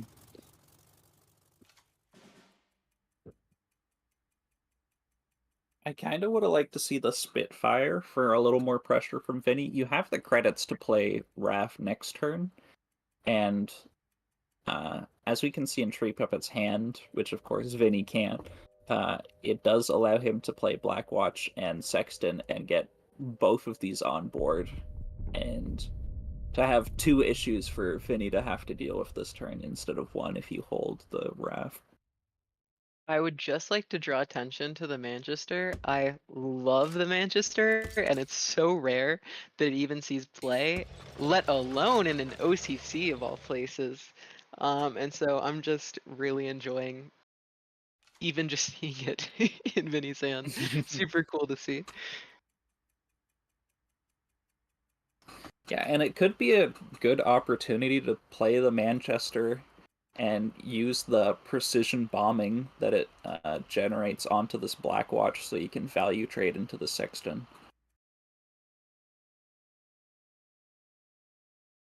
I do believe Vinny has the credits for that. I mean, he has 17. That's a lot of credits, and the It does precision look bombing like only that's costs what 6. it does look like that's what he's opting for. Oh, okay.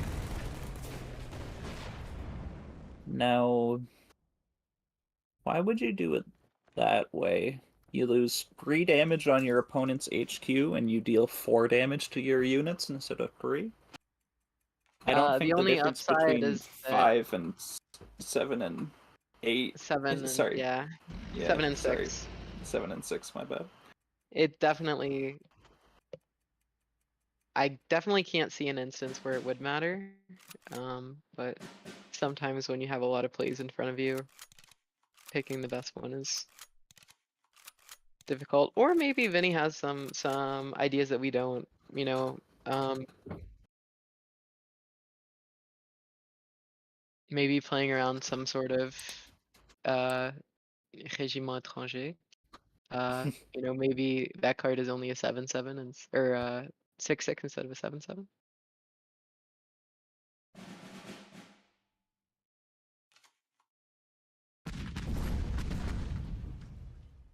And Tree Privet probably wishes that he had a Monsoon Rod in this deck, but he does not at this point. Sorry, at this point, he wants a Monsoon Rod in his deck, but he does not have it, is what I'm trying to say. Yeah, it looks like Vinny's overwhelming card quality, getting to play ramp, unfortunately is just slightly better than Tree Pipit's sort of mid-range slash control. That's Yeah, one of the Vinny... dangers of playing mid-range is if you play against control, keeping up is sometimes you just don't have the aggressive pressure early on to get under control, and so you just sort of slowly get smothered over many turns.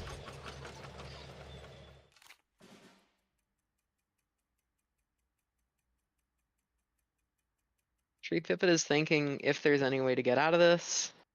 Are there any elites off of His Majesty's that could change the way the board looks? I don't think so. You could get Churchill Avery, but that doesn't do enough.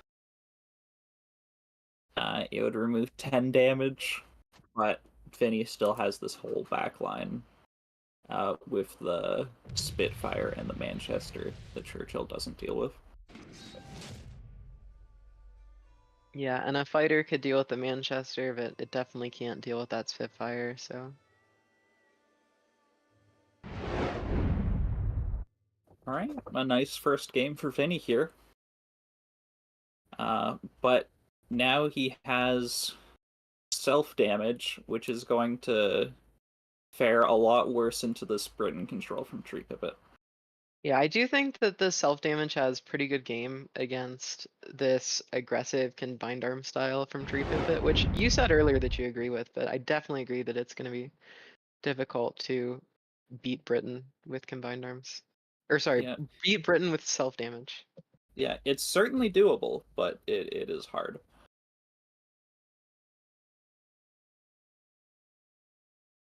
Sunrise seems really not particularly useful in the matchup. I don't see going below 10 very realistic. What do you think about that? You can certainly get below 10 even without your opponent dealing any damage to you. However, it's going to take a while to do that, so I definitely don't think you want to keep it in your opening hand. Oh, for sure, for sure.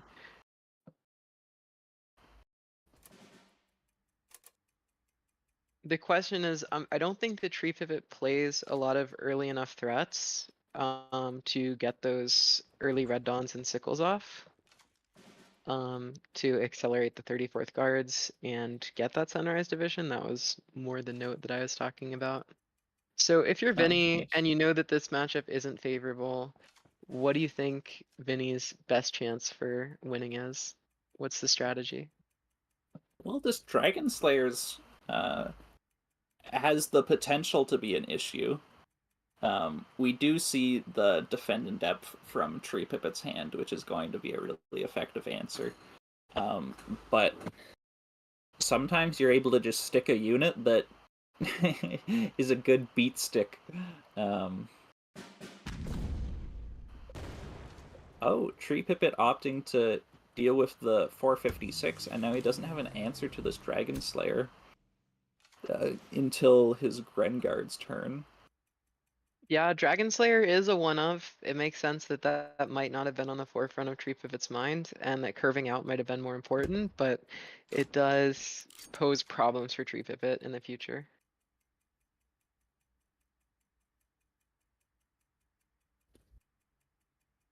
And this play enables a lot of self-damage for Vinny, which is what Vinny likes to see here. Yeah, it definitely makes sense. Vinny probably isn't going to get a whole lot of opportunities to burn those red dawns, and if it means that you can accelerate the 34th and maybe even the sunrise, going that direction over the value trade makes sense in my mind.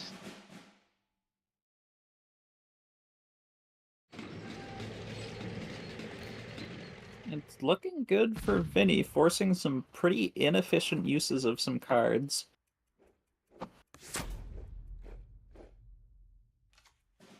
But the Grenguards gets to come down.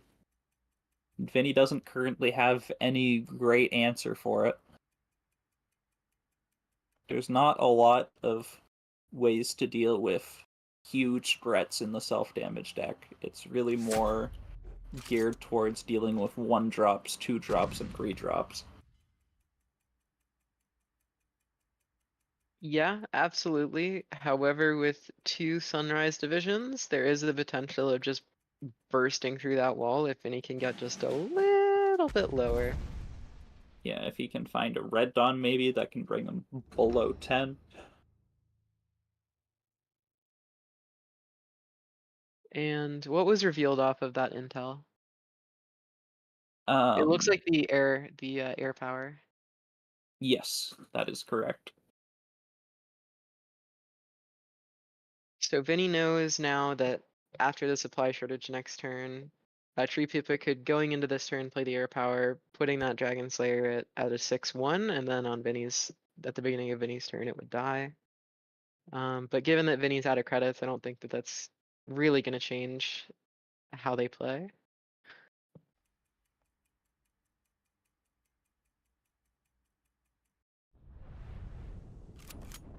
Vinny opting for a relatively small counter offensive, but making this trade into the Grenguard better.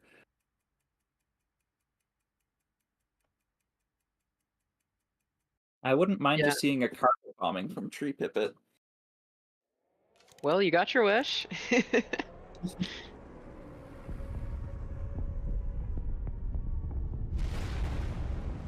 Sets up this trade nicely, and Vinny, he only has 2 red dawns left in the deck and 3 sickles, so the chance that you get your Grenguards removed by orders is exceedingly Basically small. nil. Yeah.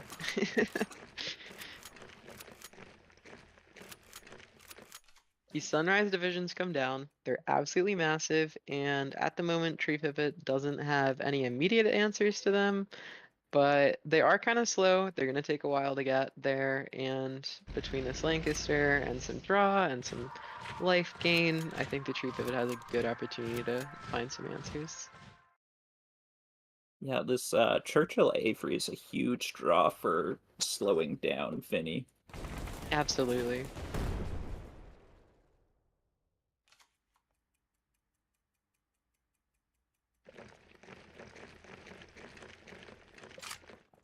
I'm going to check real quick if any is playing any cards like 5-year plan that might be able to get them some draw value into the late game.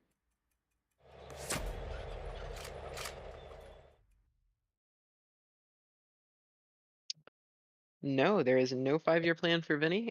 So aside from the draw off of the recons, it looks like what Vinny gets off the top is what Vinny gets off the top.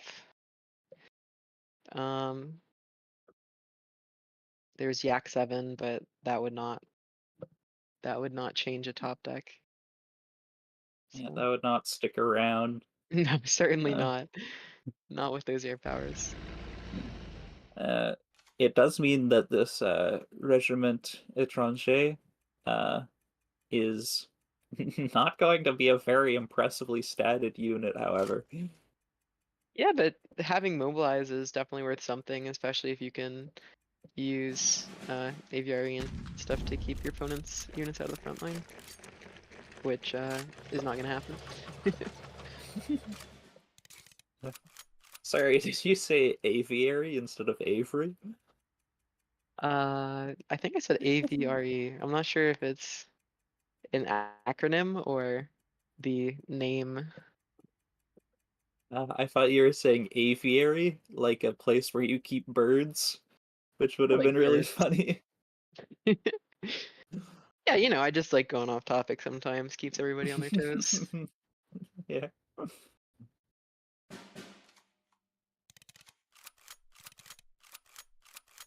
Yeah, this is a super interesting position. You know, Tree Pivot has all the hand advantage and very little board advantage, and Finny has all the board advantage and literally no hand advantage. It's completely imbalanced, and imbalance creates fun scenarios. So. Yeah. Now the question is, was that air power used to destroy target tank or to deal 2 damage? That's what we needed to know. Very asking the important questions, you know? I didn't see the damage indicator, so I think it was to destroy target tank.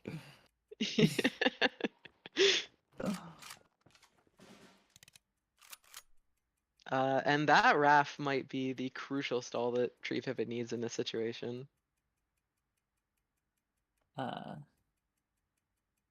Does Yeah, it? there's a few ways to do this. It looks like Tree Pipit is just going to send both of them to the back line. You could have alternatively traded out one of these 99s with the Avery, and then sent one back Yeah. by The using the air fear, power. the fear for Tree Pipit, whether he knows it or not, is that this new card, I'm not exactly sure what it's called yet, but it's 1 credit, destroy a friendly unit and replace it with a tank that is the of the same nation and the same cost, and or maybe Russian tank of the same cost, and it can be used to the tank gets, I guess it doesn't get blitz, but it like it can attack on the first turn because I guess it counts as the same the same unit. It's been like transformed or something. I believe it And does specifically say oh, that it it does get blitz. provides Okay. blitz. Yeah. But yeah, a potential like T-3485 if you destroy the the 39th. Or So usually yes. what happens is a KV2 off of the 34th guards. Yep, so Stand Together is the name of the card. Destroy a friendly infantry, add a Soviet tank with the same cost, give it Blitz. That's how that card reads. Close enough, right?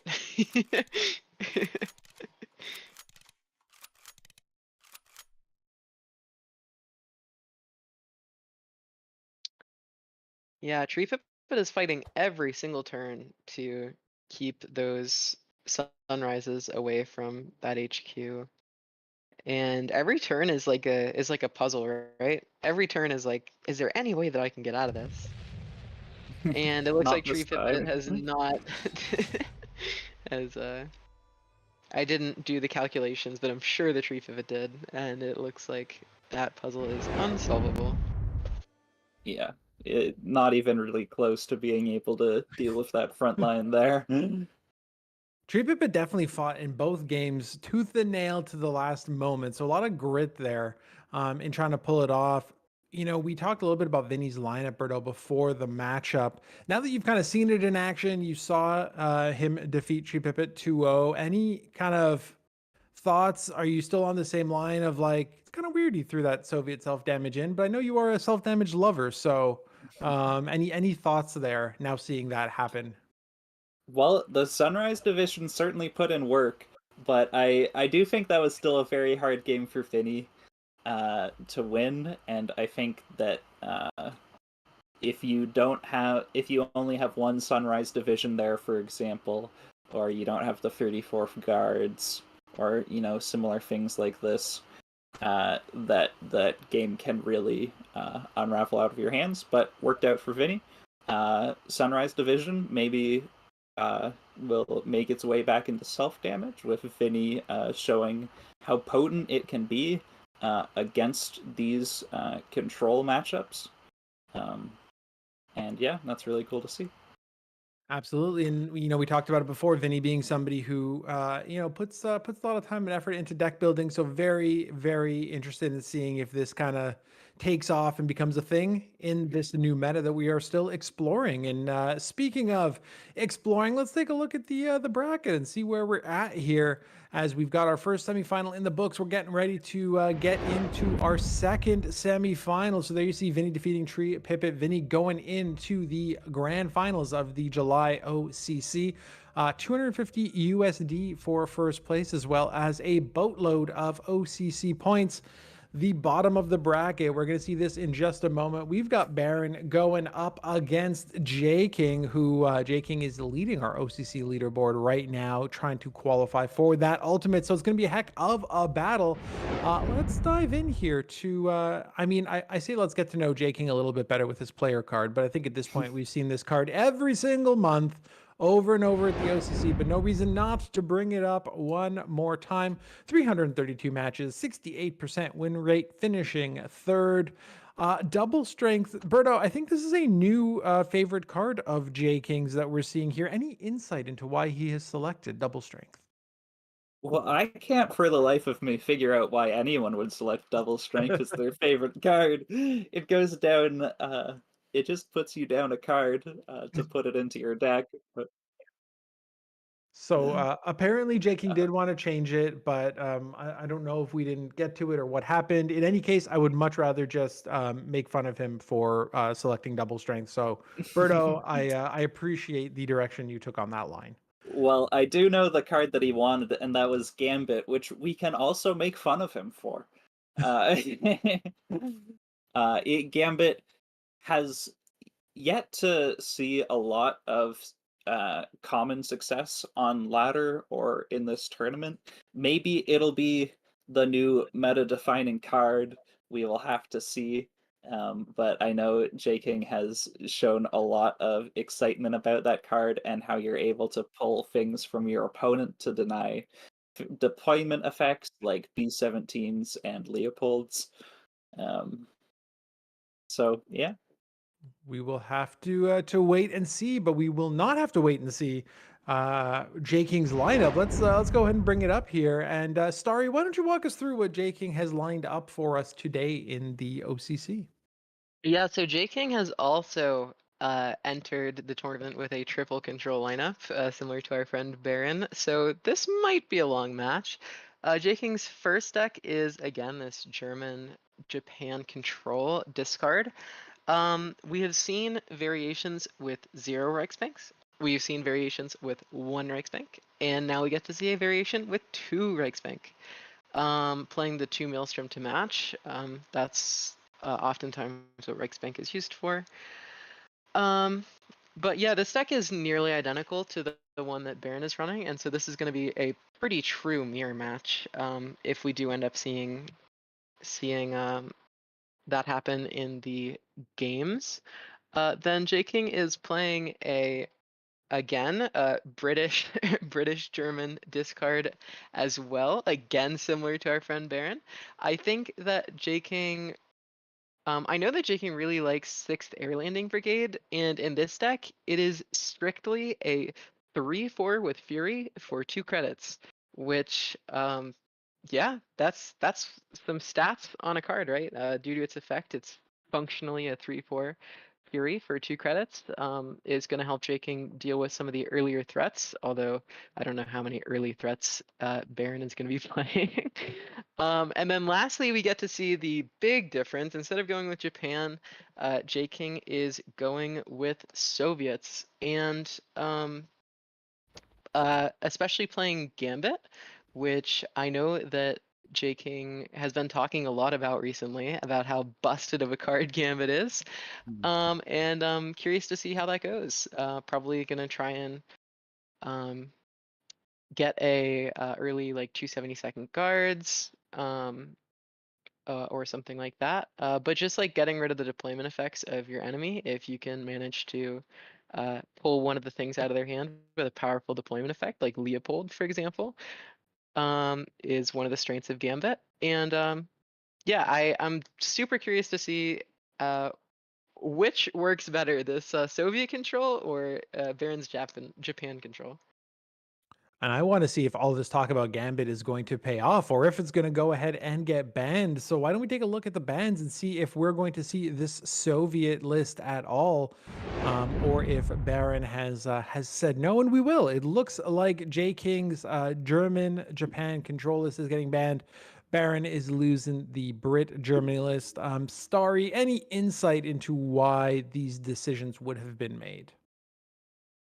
I definitely know why Baron chose the Germany control list, because not only is it RNG heavy, but it's also extremely tiring and extremely difficult to play that mirror. I'm a little bit less. I definitely understand J King's ban a little bit less. Berto, do you have any insight on that? So, I think what J-King is looking to do is just get rid of sort of the deck that has the most late game power, and I think Monsoon Rots and are really effective in the late game, and really limit how much you're able to do, how much pressure you're able to apply. And I do believe Baron runs Monsoon Rot, correct? Yes, he runs 2 copies of Monsoon Rot, so I think that would be one of the main cards that J-King is thinking about. Maybe also the Ultra, the Fog of War, the Lend-Lease, all very problematic cards for discard to deal with. So it looks like Baron is debating what kind of early game cards he wants to keep. But J King actually doesn't have anything to play at the moment until turn 5. And so this Arado and these 2 air superiorities and even this rating feel kind of awkward against J King, but Yeah, I'm a little surprised to see the air superiority kept here from Baron. It's a little more of an anti-aggro tool than a control mirror match tool. yeah, But go ahead. they'll certainly be able to find some targets, do some small pings. Oh my goodness! That is not what you want to see in the control mirror match. Is all these tiny units. Nothing above 3K for J King from the Heroes of the Soviet Union. That I is think tragic. I think that Yak is the logical choice, but I think that JK might also have been thinking about Beriev, maybe into an early KV, as KV is notoriously difficult to remove for any deck, but definitely German Control.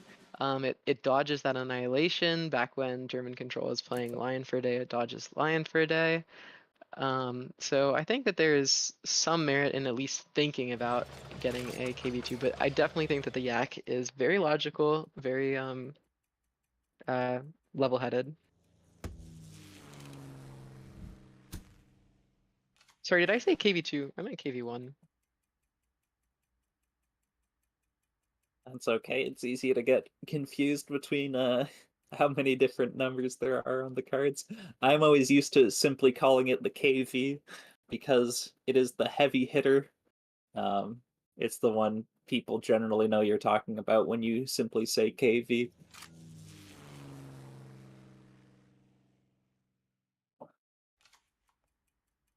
J-King opting to keep the Road to Berlin. I'm not sure if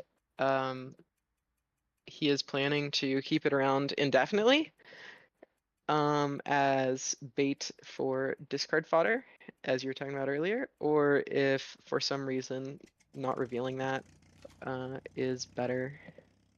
I think if anything, it's Yeah. probably the prior. But Yeah, I don't think this Road to Berlin is getting played anytime this game.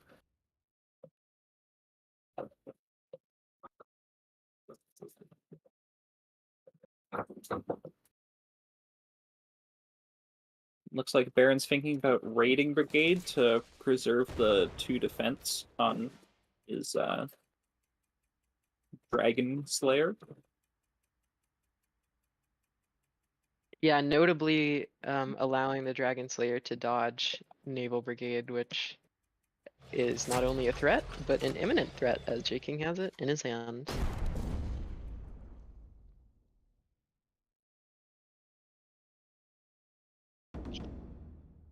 Luckily for...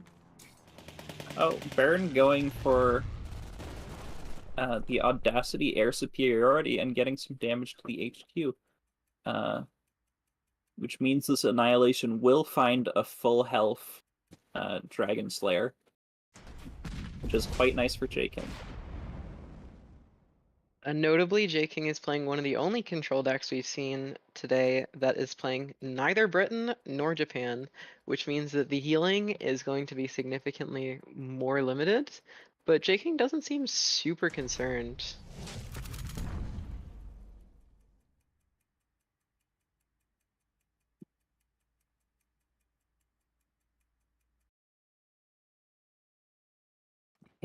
Yeah, he's hard to deter, always with that confident smile on his face in that bottom left-hand corner. Yeah, I've always wondered, how do they sit still like that for so long? Every game, they just stay perfectly still. It's really an impressive feat. I gotta hand it to whoever taught them how to do that, 'cause it's really cool. And where's Baron's computer in the middle of that field to play this game? Maybe he's playing on mobile.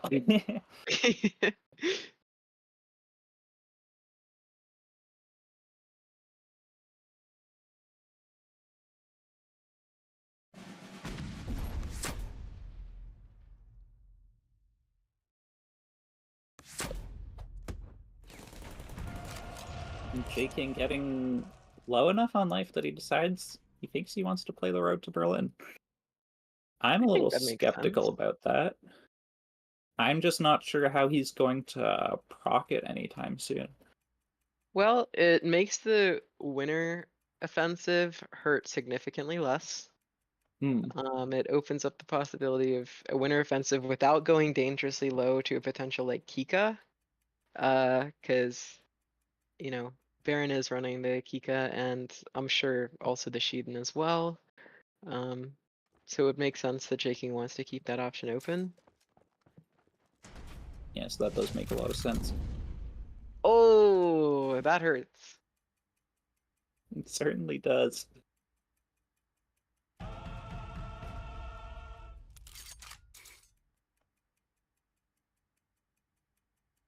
And if you're Jaking, what's the logic of playing Gambit there instead of just naturally playing the T60? I don't know. It's a fun card.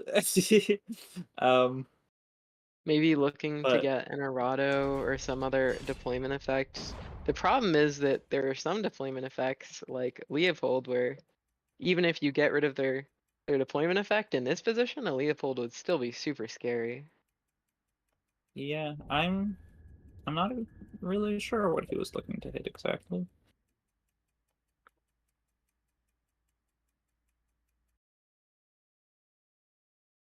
Because even the errado here, like, if you pull an errado, your opponent was a bit of a ways off from playing the errado to draw it in the first place.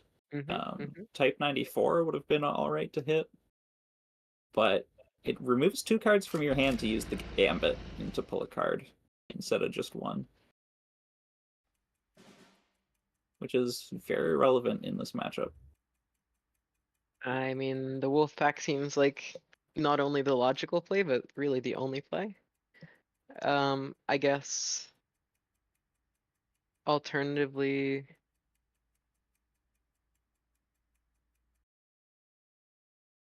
what options do Soviets have that cost 6 that you might be able to hit off of Red Banner?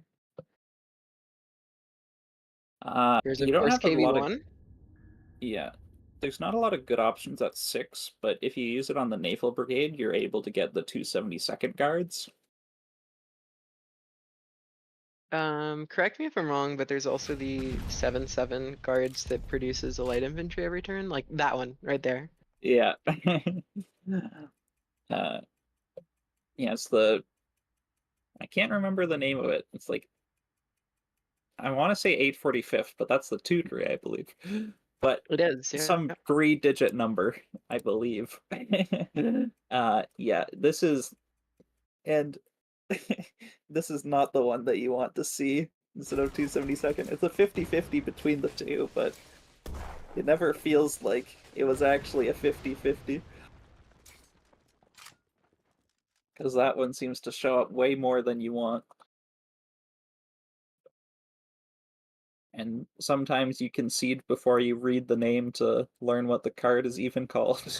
It is indeed a really powerful card. But J-King is gonna need more than one powerful card to come back from this. The 25th Infantry Regiment is what it's called. So that's probably why I was thinking 825th. But just the 25th. Oh, I think it's 845th is Oh, the 845th. is the 2-cost one, right? Oh, my bad. Yes. Yeah, that's correct. I'm just a bit of a crazy person. And oh, with the surprise attack, that is going to be game. All right, and so J-King needs to win 2 games against Baron's Germany control, which definitely seems pretty powerful. But if anybody can do it, it would be J-King, so Every time I hear Germany control, I still have the words Germany, Italy control stuck I in my know head. it's so hard to get out of that habit. I was even talking about Lion for a day last game. It's forever in my heart, I guess. Stuck with that trauma.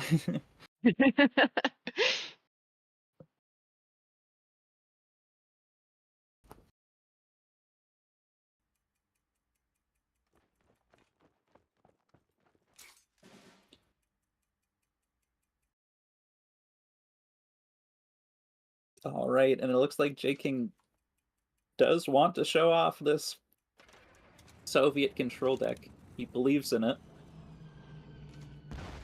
I mean, he doesn't have a choice. He's gonna need to win with both decks anyway. The question is, which one does he want to try first?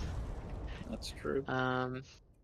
I love this Beriev, and it's super, super strong against board-based decks, but unfortunately, Baron has a lot of removal, and Beriev is a little bit understated for its cost if you ignore the fact that it doesn't die to units, but in this case, it's not going to be super, super valuable. The Schutzen, though, is looking really nice. Yeah, allows you to save the sickle for the other 34 cavalries, which you know are going to be coming up. And I'm going to remind myself if Baron plays 3 or 4 24th Cavalry.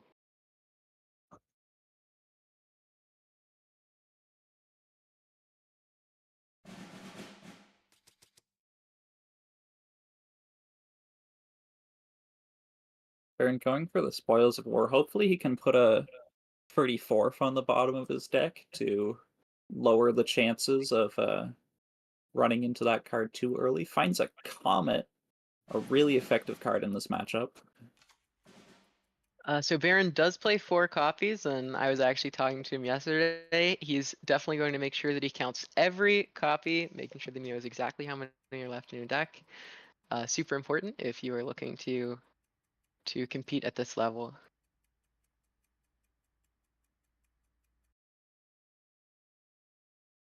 We might be seeing how good J King is at the game if this wolf pack can hit this Comet. There's not a lot of other ways to deal with it. Panzer 3H is a pretty good hit. Luckily, Soviets do have a lot of guard options, and Jiking is definitely taking advantage of some of them.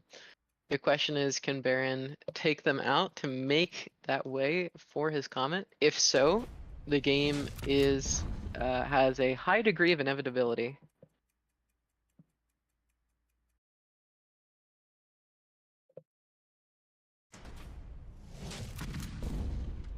Allowing the Errado to trade with the Schutzen, but instead opting to go face. Interesting. And Well, maybe paying the J-King price only for has it with one his Sky Baron. Barons. Yeah. It may be that it was only the one copy of Sky Barons in Baron's deck that made him decide that going to the HQ was his preferred decision, though. I think that it makes sense given that Baron is playing these 24s that are going to trade so optimally against the Schutzen. The problem is that J-King has sickles and stuff that as long as the Schutzen doesn't get pushed up, these 24ths might not be as effective as Baron would otherwise like them to be. Instead, J-King is opting to create another 5/5 Schutzen, hitting Baron for 3 more, and using Zhukov. I would have liked to see Zhukov first, but I don't think that it would have made a huge difference. I appreciate Baron's emote game saying that could have been a disaster when J-King played the Bryanska regulars to test for this From the Deep.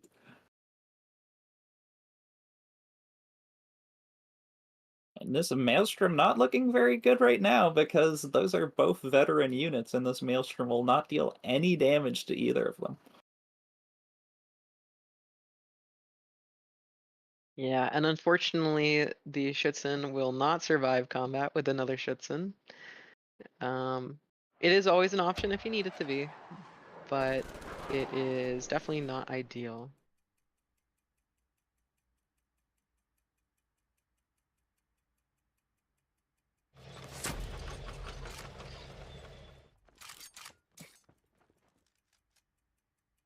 Shaking opting to push up the one that isn't gonna die to the 24th makes absolute sense. You don't want to push up a 5/3 only for it to be traded with a 3/1.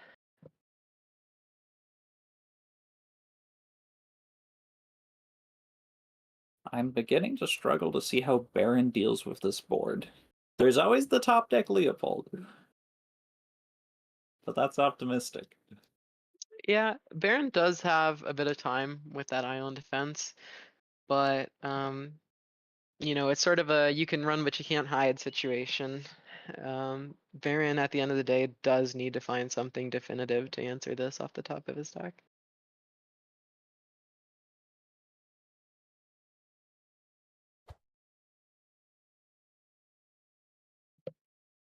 And it's interesting how even in this matchup, the damage from Schützen has been really relevant in a matchup where you wouldn't typically think that it would be. Yeah, especially the having two copies of the incidental damage, you know, they start to add up. 6 damage is nothing to scoff at. So J King realizes that Baron's gonna go below 10 anyways off of those KV triggers. So oh wait, actually never mind. Sorry, that's lethal. That's lethal with the KV trigger.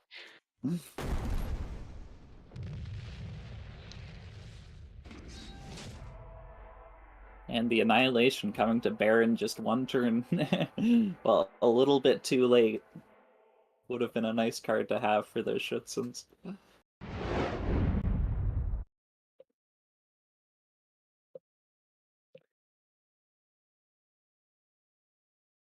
We will be seeing Alright, the... so ironically, J King is playing essentially the deck that he banned, and Baron is playing essentially the deck that he banned. So True.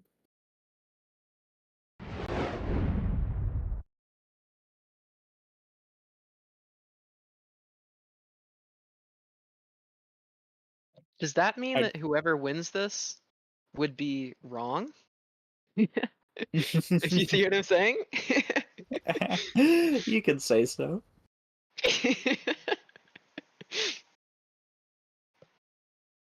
I really think I would have loved to see Baron keep the Comet. It didn't work out for him last game, but I don't think that means it's Well, you might have a second opportunity at it.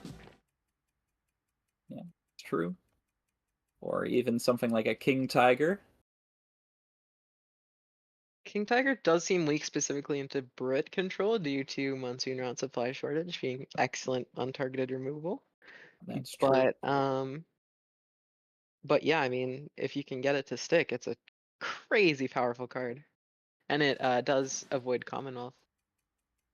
I'm doing for Schwalbe. Pretty good option.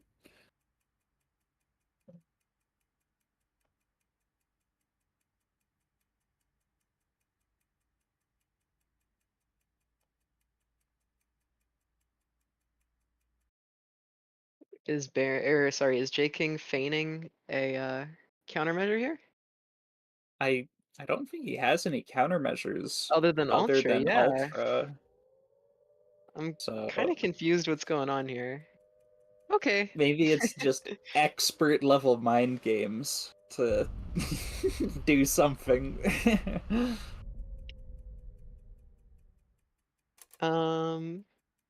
Yeah.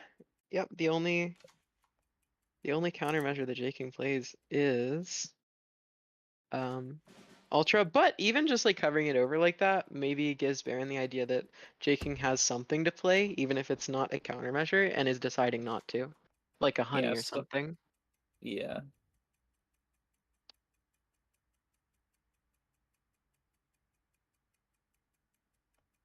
Already a lot of discard for Baron, and very little for J King.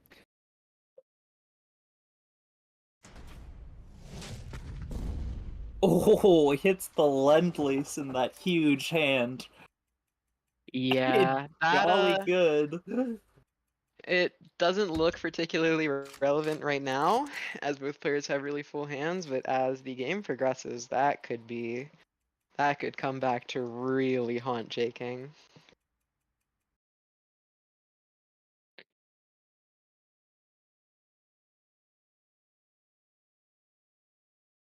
What do you think about Fog of War in this matchup? It can be hard to find good hits for the Fog of War because things like Heinkel and Eratos are able to sort of draw back a card for themselves. Let me look through the deck list a little bit from Baron to see if there's anything else. It's really good against Nakshub. Oh, yeah, but absolutely. I don't believe Baron is going to play the Nakshub. I think that All he'll right. recognize that he does not need it in this matchup. J King then- loses the Wellington, but the turn before found the first pair of Monsoon Rot Supply Shortage Best of Buddies. And J King is looking to get some early damage in, especially given that he is a lot lower on resources than Baron, and he knows that. As you said, it is really difficult to find targets for those fogs. Let's see what this convoy gets. And it replaces the Monsoon Rot, although having one less of them in your deck definitely hurts. Baron does not have an island defense in hand, which J King would expect that with that many cards there probably is one, but there is not. So J King currently one off of lethal. But after that annihilation, that is no longer going to be the case. Which one is Yeah. more important? Probably the Black Watch. Yeah, certainly, because that lets you Schwalbe the next turn as a removal option. And if your opponent plays another plane to put on pressure, then it means you're able to get a complete blowout.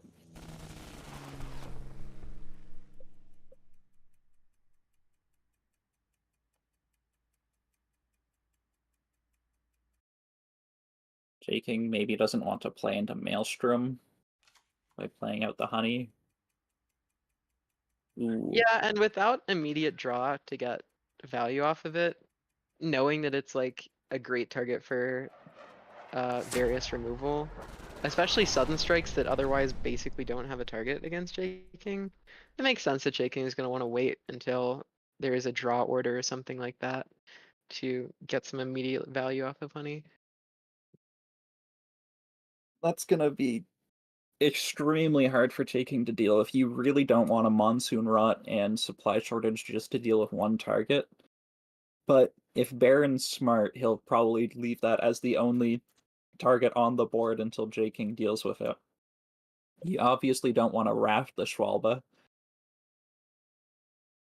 Yeah, and these control mirrors, just having one significant threat is super annoying, because either you have single target removal, which Britain is not good at. Britain uses the mass removal in the form of carpet bombing, monsoon rot, supply shortage, stuff like that. So it's really frustrating when a deck poses one serious threat against Britain control.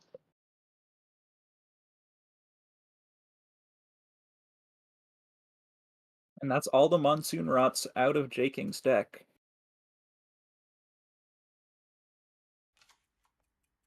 Jaking cannot be happy about this situation, but it's honestly kind of necessary. Having that Schwalbe stick around is really dangerous as the game progresses.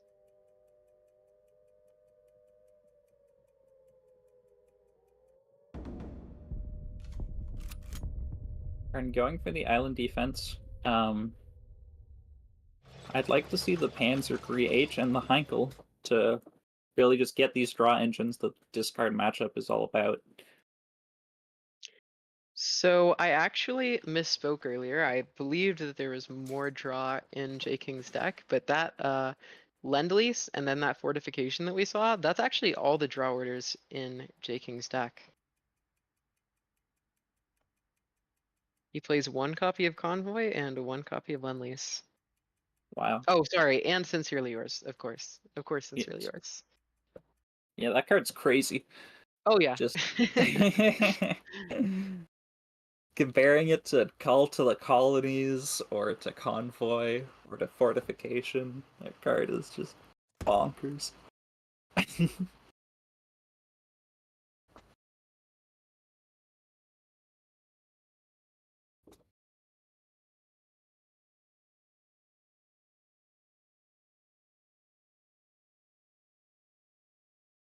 Now, Fog of War onto these 34th Cavalries is an okay target, although Baron is able to Spoils of War to get them off the top of his deck, which is quite relevant.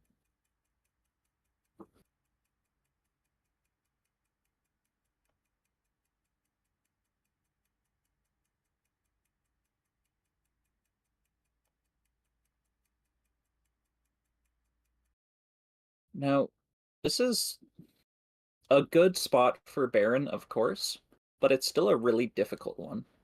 Because what can you really play here? You can Spoils of War, hoping to find second Annihilation, perhaps?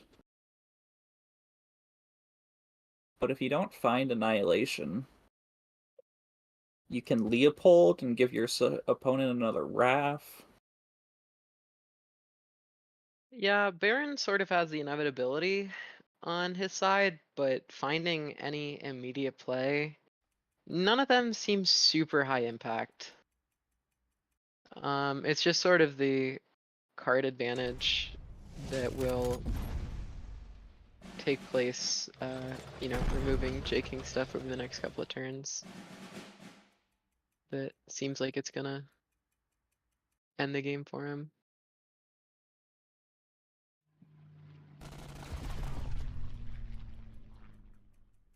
I wonder if this is actually a good enough Maelstrom. Just to When you're kill 2 that, units? yeah, no, I mean for sure. When you're that ahead on card advantage, it's definitely something to think about. The biggest issue if I'm Baron in my eyes is like I don't know what J King has in his hand, and I have a pretty good guess that it's not super impactful because J King hasn't been playing them, but you can never be 100% sure, especially because J King is smart enough to play conservatively when low on resources, right? So it's never 100% safe.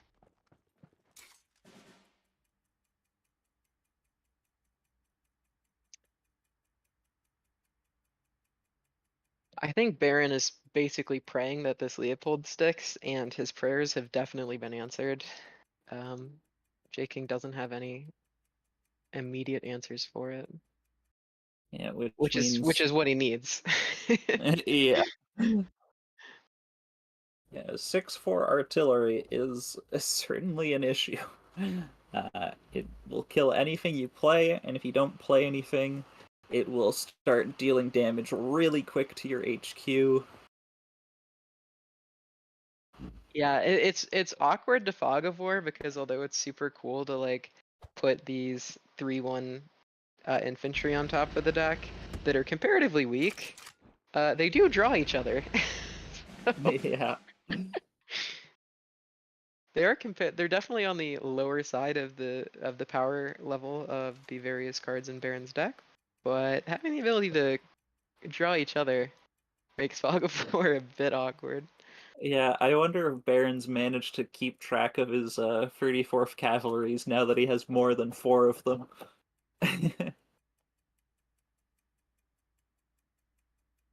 He told me right before the tournament started that he has a sheet of paper next to him that he's doing all his all of his calculations on what's in both players' decks. He said he was very sure to do that.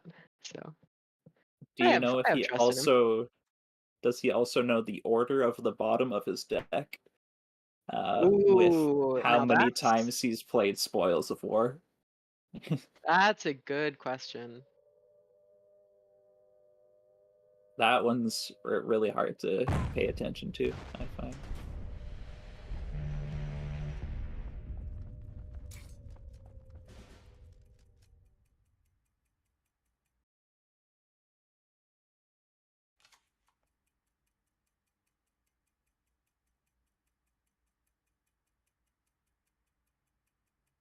I'm thinking I would trade into this honey with the 34th Cavalry just to get the draw, get these out of your deck. Oh yeah, I definitely agree. And just closing the game out before J King has the chance to draw out is really good. You don't want to give your opponent more opportunities than they need to find something to deal with your board. Does Baron have lethal? It does not look No, like it. not yet. But if you trade with the guard, you send Comet to the HQ, then J King is put into a predicament where you need to trade off the honey, but you also need the healing, and you need to Yeah, find and answers. if on top of that you push up the 24th, then the honey won't be able to trade into the Leopolds, which would kill it. Yes. That better be Comet. That's not Comet. And even if it was Comet, no difference. And Baron is going to the finals. Really important for him. Not so important for J King, as he would like the money certainly, but he does not need the points. Congratulations to Baron. It's super cool to see somebody who's been trying for so long to hit top 8. You know, we see him every single month in top 38 qualifiers, and when he finally gets there, he's going so far. Really proud of him. Really cool. He must be feeling really, really good knocking off J King like that as well in the semifinals, right? That's got to give you a bit of momentum and a bit of confidence going into the finals, going up against somebody like Vinny. Yeah, I mean, that's a huge ego boost for sure. And I want to add a little bit of color and flair to this whole story because I think this is just so barren. But he messaged Mark when he was picking the bands out. Him and J King were going back and forth, and after being told that his Brit deck was banned for the second time this tournament, he said, "Hell yeah! I don't know how to play that deck. I just brought it hoping people would ban it." And I thought it was fair to share that now because we are past the ban stage. So he's going to have to learn how to play it for these grand finals against Vinny. But it just feels so barren to me that I had to share that little nugget. Let's bring up the bracket because we've got our third place match and we have our grand finals. They're all set. They're ready to go here. And here we've got up next after a little break. We're gonna have Tree Pipit taking on J King. Third place gets $100 US, diamonds for fourth place. And then we've got Vinny taking on Baron in the grand finals. Baron, just by making it to the finals, grabs a minimum of 18 points, which should put him I'm just trying to do the math again. Probably like even the top 4 potentially of the qualifier points for the OCC Ultimate. So it's going to be huge to see if he can squeeze out a couple more in these grand finals. First, the bronze match after this quick break.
Welcome back, everybody. It is time for our bronze match. It is Tree Pipit taking on J King. Now, I was doing a little math during the break. I do not believe Tree Pipit can qualify for the OCC Ultimate. However, there is still 100 USD on the line.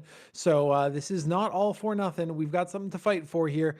Let us go ahead and dive quickly into the decks to take a peek and see exactly what J King and Tree Pipit are bringing. A little refresher here in this bronze match. So, Starry, why don't you walk us through Tree Pipit? We've seen him a couple times, but let's just do a quick little gloss over. Don't forget, there is no bans. This is going to be a best of 5 series. So you're going to need to win with all 3 of your decks. Of course. So for those of you who might not have been tuning in earlier, we have a Tree Pipit's first deck is a Germany US sort of combination between Combined Arms and a traditional Fast Hinds list. And so Tree Pipit is incorporating aspects of Combined Arms, like, of course, Combined Arms, as well as Henschel, and then also using cards that are more typical of Hinds, like, for example, all of the US secondary cards, as well as the card Fast Hinds, and some of the more late game focused cards like Panzer IIIH and stuff like that.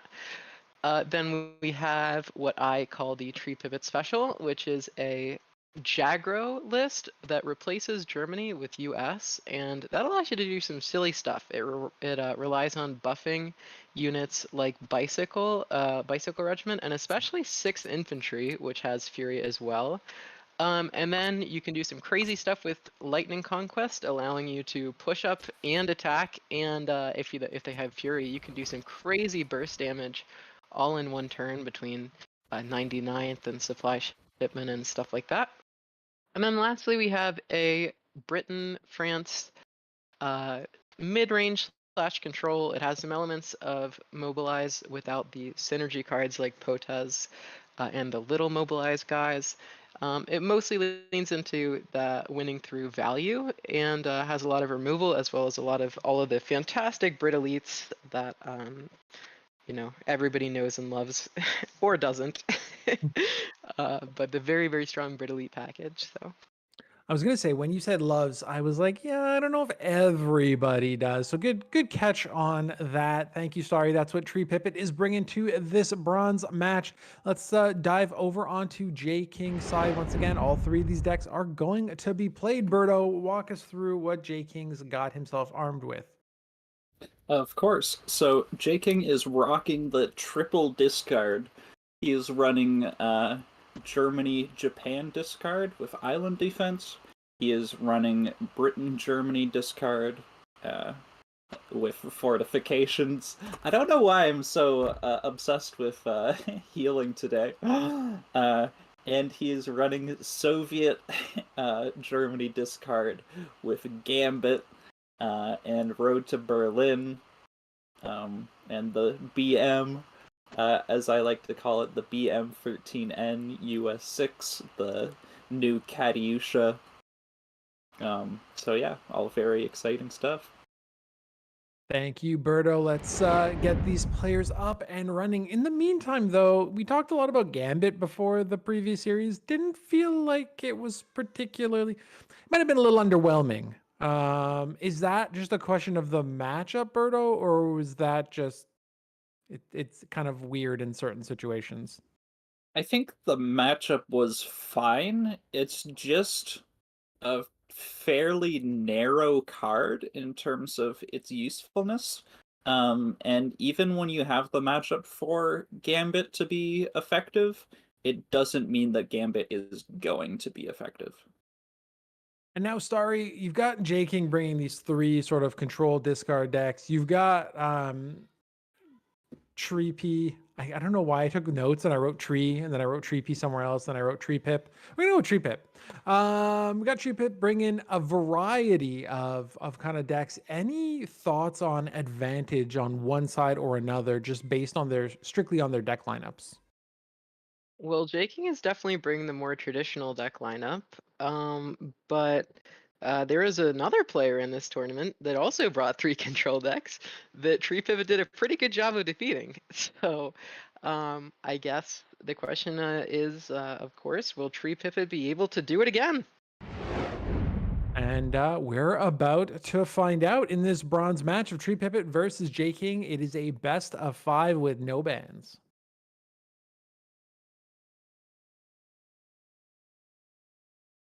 Right, J King saying he doesn't like any of his hand here, which is fair. He's playing against a pretty aggressive deck, and this draw, this mid to late game discard and crets aren't really doing a whole lot for him.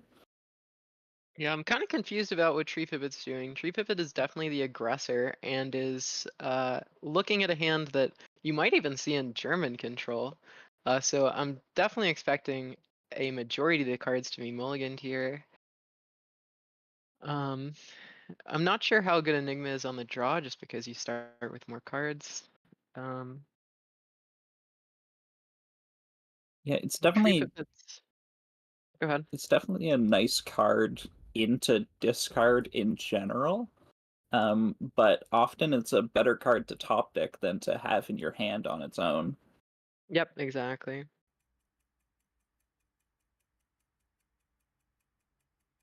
And J King already thinking about the Enigma and playing this Road to Berlin on turn 1.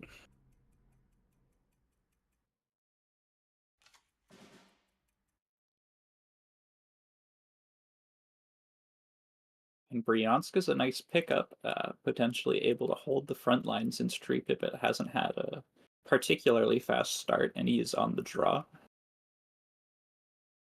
Yeah, I'm curious what J King is thinking about here, or if he just happened to be AFK for a second. But Finishing up his match on the side on his alt account. I don't know if that's what was happening. Probably not, but it would be a very J King move to be doing that at the same time.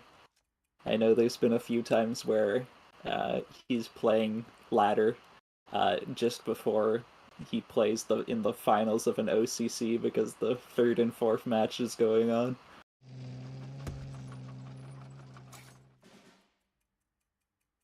Ooh, the BM, a huge pickup. He has to stop himself from playing that T60, like was the plan. To get that incredible value trade, the joint operation will come through as a good answer to the BM. yeah, it's definitely, easy to get rid of, but even just having the Hellcat out of the game really hurts. Hellcat is such a strong card, and you only get 2 of it. And it's super useful late game when you're looking to close out the game, but Yeah, however you put it, it's still a very nice 2-for-1 for J King there. yeah, exactly.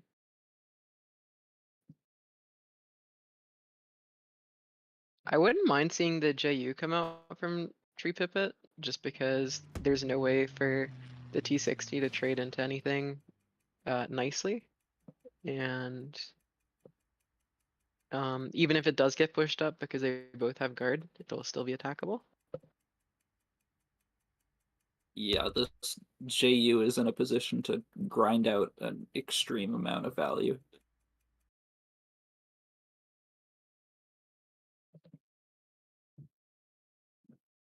Because not only are you getting the T60, you're also getting the 5/5 to boot when your own T60 dies. Yep, the T3485. Yeah.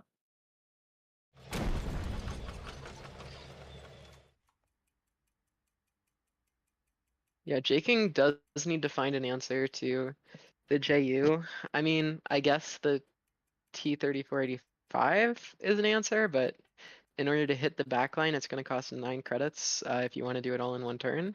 And if you don't want to do it all in one turn, then you could end up with some problems. Potentially, your opponent trading the JU into the T3485s, then you get a T60 and 2 T3485s. The words are starting to turn into spludge in my mouth. T60, T34. A lot of acronyms. A lot of tanks that start with T and Initials. have some numbers. Yeah. Combined arms is currently sitting at 3, which is huge. But the Schutzen is really nice. Yeah, even if this tournament hasn't gone exactly how J King has planned in all of his games, the Schutzens have really turned up clutch in the games we've seen and had Yeah. a lot of value. It's such a versatile card. It can be played in aggressive decks to potentially close out the game, or just to like have some value later into the game. It can be played in control decks because if you're playing it from the back line to deal with something in the front line, it's usually a 2-for-1, if not even 3-for-1. In addition to the damage, that's not even counting the damage. So yeah, I definitely think Schutzen is one of the best cards to come out of the set, and I'm not surprised to be seeing an abundance of it during the first tournament post-rotation.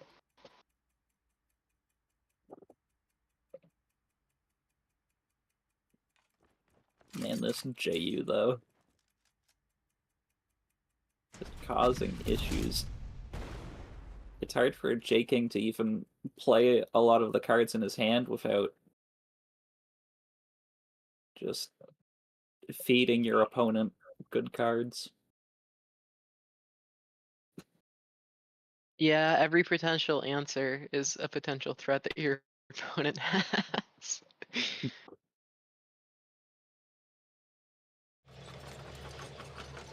And again, I mean, I've said it several times this tournament, but Soviets are notorious for their inability to deal with air units, and that hammer would look so nice if only it would hit that JU. But you know, every nation has its own role to play, and Soviets, every nation has its strengths and weaknesses. So Yeah, if only it was a 52K.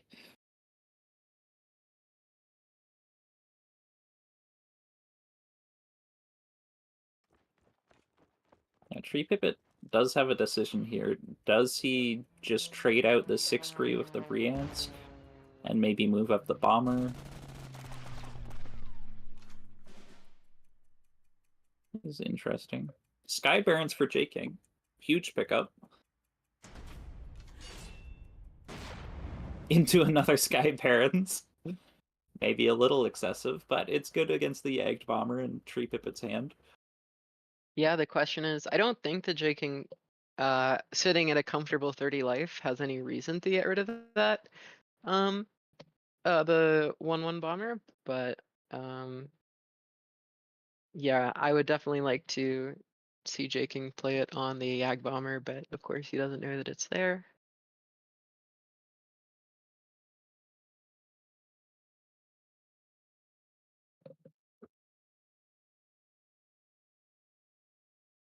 We'll likely see the trade out here to deny the Bomber, the Heinkel, from trading out with the Bryansk regulars. And then maybe fill the curve with a T60. Oh, actually going for the Sky Barons. Thankfully the tax strike is going to be enough to deal with the Yag bomber, but otherwise that could have been looking a little dicey, being able to present a threat as well as lay down a 5/4 flying body on the field, a plane.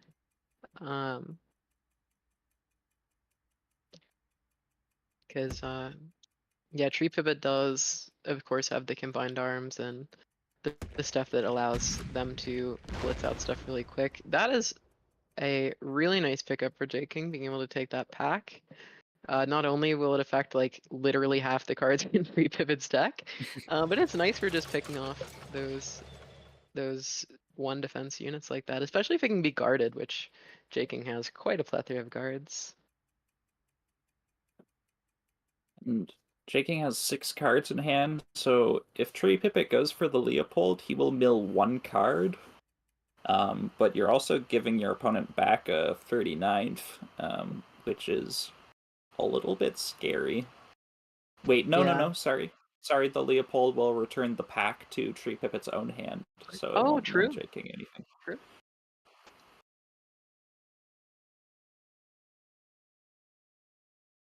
Yeah, when half of your deck is a good target for 39th, that definitely seems risky, but Tree Pivot decides that that is the direction that they want to go. It might just eat a hammer, but we'll see.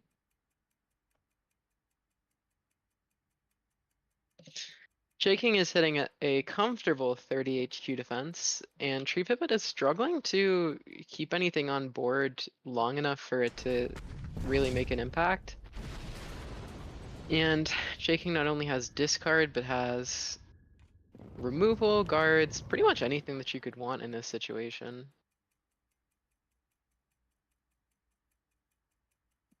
Except for an opponent with a smaller hand. I'm sure that with these case yellows and wolf packs that we'll get there. Maybe the Gathering Storm is a big issue. You definitely want to True. hit that. Yeah, so I'm not sure how many copies of pack are played. I'm curious if there's any artillery left in the deck. I'm curious if it'll be a draw 3 or a draw 4. Let me check that for you, Starry. Thank you. Much appreciated. Just the one pack for Tree Pipit. Although he does run the Auto Canone as well for another artillery. Okay, so there is one artillery left in the deck.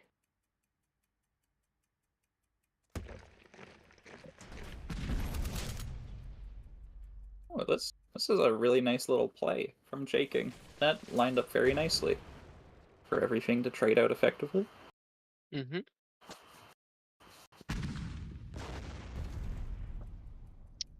So obviously, if I was to pick one of these two players to play, I would definitely choose Jaking. I think that his position is much more comfortable. But let's suppose you are Tree Pipit. What are your paths to victory looking like at this point?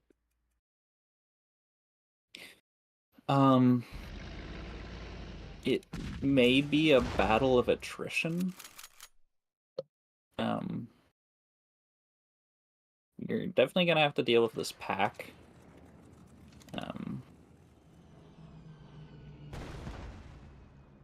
Because you don't want anything for your opponent to be able to grind out value over time. Mm-hmm. But J King's deck is just so much heavier that it's hard to see how you grind out that advantage at this point in the game. A little earlier on, it was looking really nice for Tree Pipit when J King was low on cards. But he's sort of filled back up his hand a little bit. Really gotten some high value trades.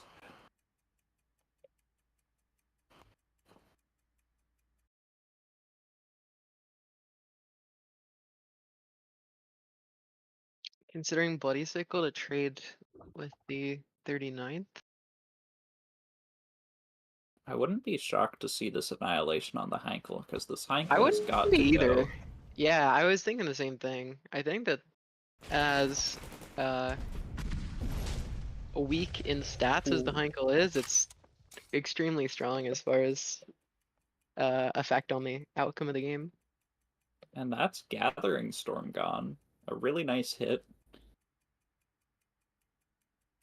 The less conditional of the draw entry of its hand, as this Enigma seems like it's going to be hard to get off for huge value. How many Brionsk's have we seen out of J King? We've seen at least 2, right? Yeah, I think this is number 3. I think it is 2. You might be right, because he's had a lot of cards bounced back to his hand. So it could easily be number 2, but the third time that he's played a Briensk Irregulars onto the board.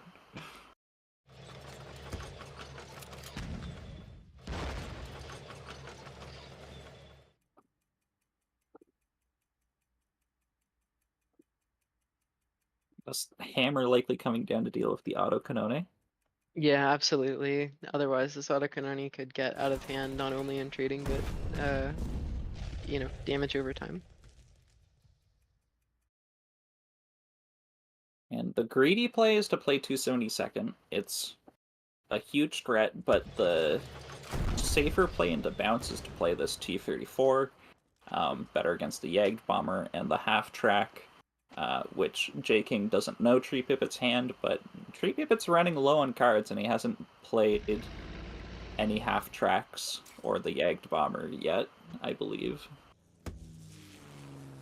So Yeah, it's J King not an can be... unreasonable presumption for J King to expect that at least one of them is in Tree Pipit's hand. Yeah.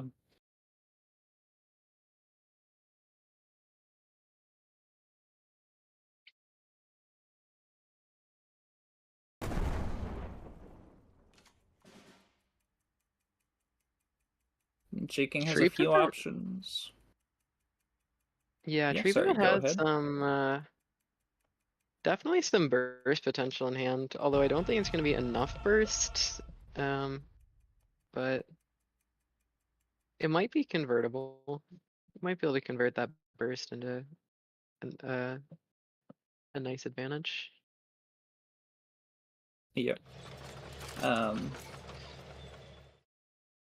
I was expecting to see the T-34 value trade to come out from J King here, but this is also quite nice. Lets you deal with the Yagged Bomber.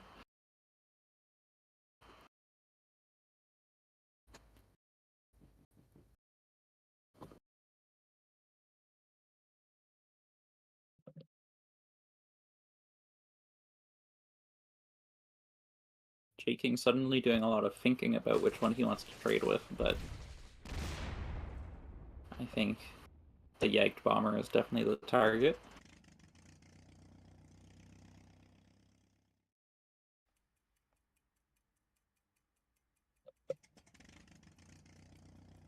The Arado coming out just as a body, just a gladiator with one less defense. It also adds to combined arms, but Yes. other than that, yep, just Narado. Just a oh, I guess there is no fighter version of Polycarpov. I was gonna say Polycarpov.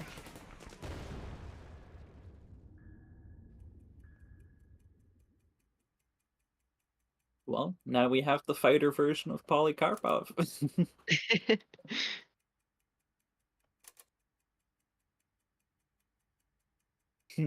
Victory is assured. Tree Pipit is right about that. J King has so much in hand. Tree Pipit has nothing, and he finishes the game then and there.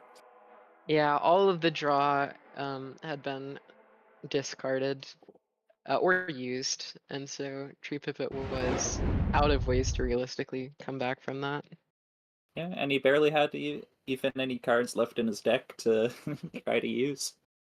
That was a long game.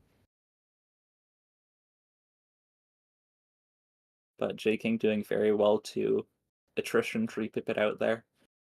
Mm-hmm. What do you think we might get for our next match? What decks do you think we might see? Well, I suppose we see right here. I find it so hard to predict what people are going to bring into each other. It's these tiny edges and the mind games of what you think your opponent is considering. I'm too tired at this point to make those sort of guesses. It has been a long day for the both of us, for sure.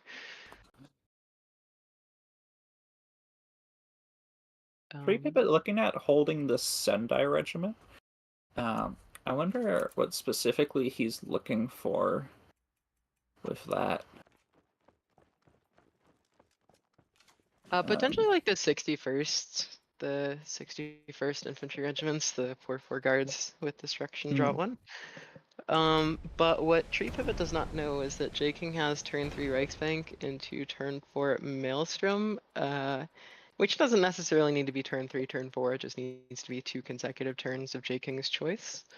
But yeah, whether Tree Pipit can play around that and manage to go under J King, manage to make an impact early enough for it to be relevant while still playing around Maelstrom it's going to be difficult for sure. This is a super awkward start for Tree Pipit, however, partially due to holding the Sendai, partially just how many things his deck does, put him into a little bit of an awkward position here.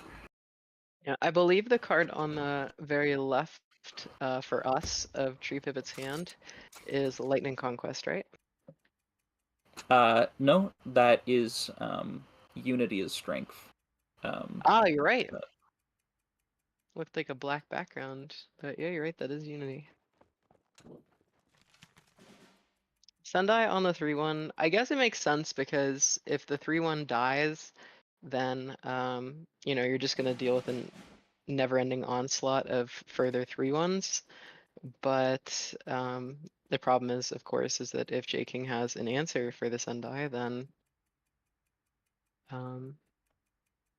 those 3-1s will pop right back out.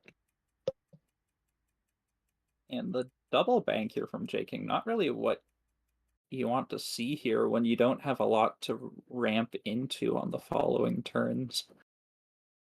Is there a world where we see like cavalry into Unity as strength on the Sendai? Oh, yeah, that is what's happening. Yeah, getting this expansion out early is very relevant. And there's the Lightning Conquest.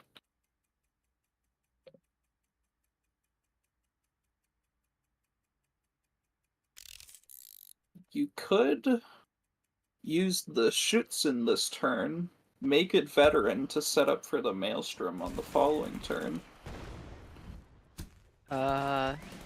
J King definitely has it as an option, that's for sure. The question is, if you're planning on using Maelstrom anyways, what is the purpose in setting up a From the Deep? I was thinking about that myself, too. So I think J King might actually be thinking about Leopold? Unsure. Yeah, maybe. But even Leopold, you don't really want to hold up From the Deep beforehand when your opponent is this high on True. cards. True, especially when you have so many extra credits, so you could do like Leopold in addition to holding up From the Deep. In addition to pushing up Schutzen. Yeah.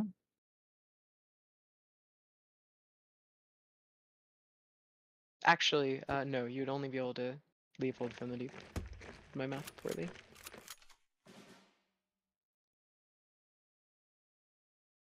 Case Yellow, a pretty nice pickup to ping off the Sendai before you get out your Leopold. Yeah, and even just the draw, honestly, right now. J King is, I guess, not in a bad position with Maelstrom and Leopold, but definitely low on cards.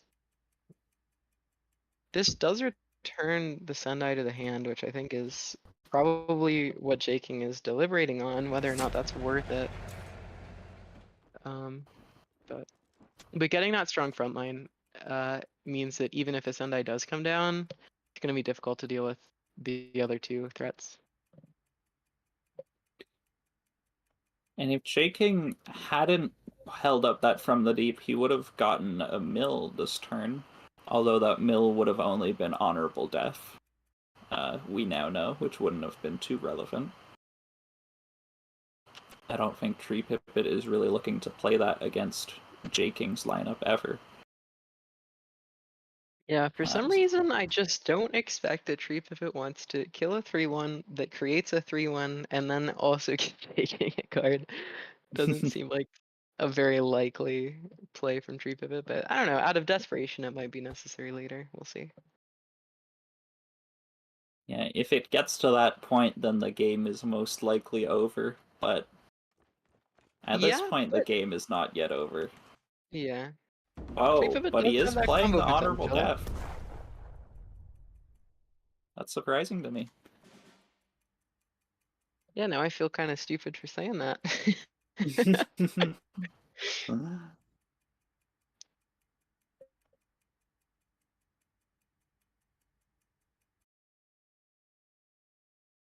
J King keeping on bouncing the Sendai, slowing Tree Pipit down. Yeah. In a situation like this, 4 or 5 credits from J King is not equal to 4 or 5 credits from Tree Pipit. They are not the same. No, and it also very relevantly keeps Tree Pipit off of 8 credits to play this Fifth Rangers as an 8/8. Mm-hmm. However, this 1 damage will ensure that the bombing raid from Tree Pipit's hand will be able to deal with this Leopold. And quite sad for J King finding that 34.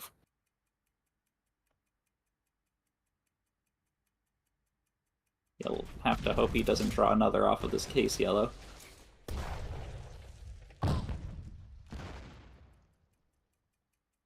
Tree Pipit in a rather desperate situation. Obviously, you can remove the Leopold with a bombing raid, but just sitting on 5 makes Tree Pipit weak to stuff like Comet, uh,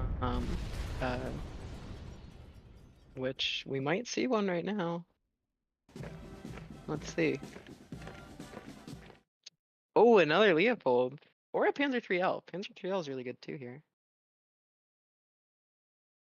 Yeah, a lot of good options.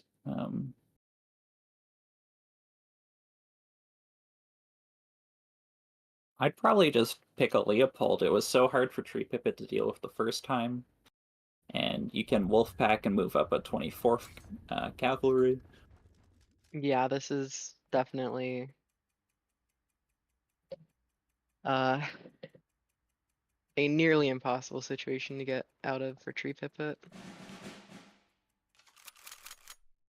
Drawing in another Sendai.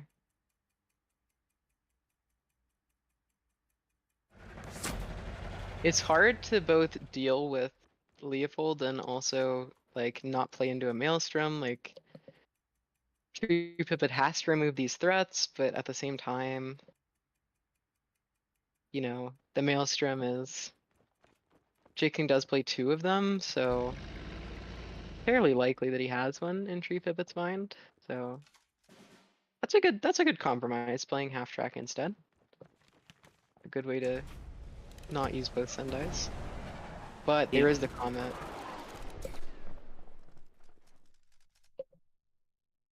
Yeah, the And Comet creates inevitability.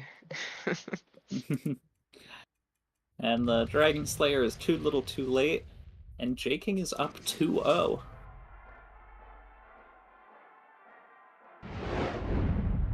It is going to take a lot of effort and a little bit of luck for Tree Pipit to manage to win this series, but it's always still possible. Yep, we are no stranger to reverse sweeps and cards. Mm-hmm. Yeah, All we right. have seen Tree Pipit able to take down controlled X before, and so you know it's definitely possible for them to do it again.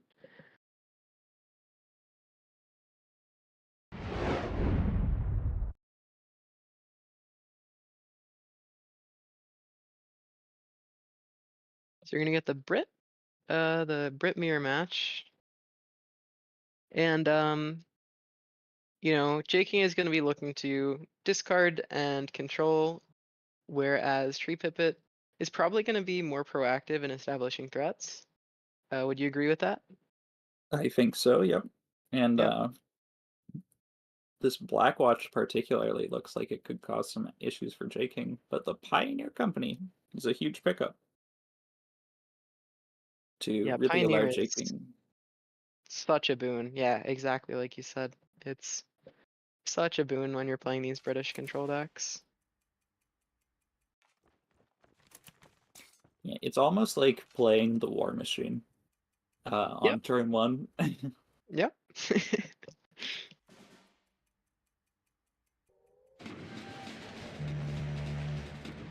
Curving out nicely into that turn 2 convoy. And gonna be able to start discarding even earlier than normal, which could cause some problems for Tree Pipit. What do you think about that play? Defend in depth on the Pioneer just to slow Jaking down a bit? I think it's pretty reasonable. Your opponent might end up discarding cards or being forced to use something really inefficiently here from Jaking's side, and when your game plan looks like it's maybe going to revolve around Blackwatch, you really don't want them to mitigate that effect with the Pioneer Company. Jaking going for a pretty suboptimal supply shortage, but it's important to note that otherwise Jaking would have overdrawn. So, you know, given the circumstances, it makes sense. And Tree Pivot probably wants to trade off that Kitty Hawk before it's gone for good. But instead opting to go for a huge threat, forcing Jaking to answer. And one turn before Annihilation, which is super important that this threat is gonna be able to swing in before the Annihilation is online. Jaking is really going to have to hope to hit this Blackwatch.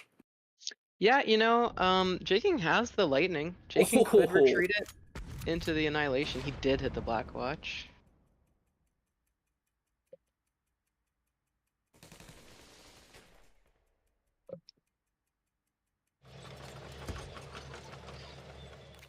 Tree Pivot still gets to connect an entire 10. Oh, does Jaking go for the top deck Annihilation for tilt factor? Yes, he does. That's the Jaking I know. Yeah, now that you say that, yep, the Wrath into Annihilation would not properly play around Blackwatch, so definitely makes sense why Jaking chose that route.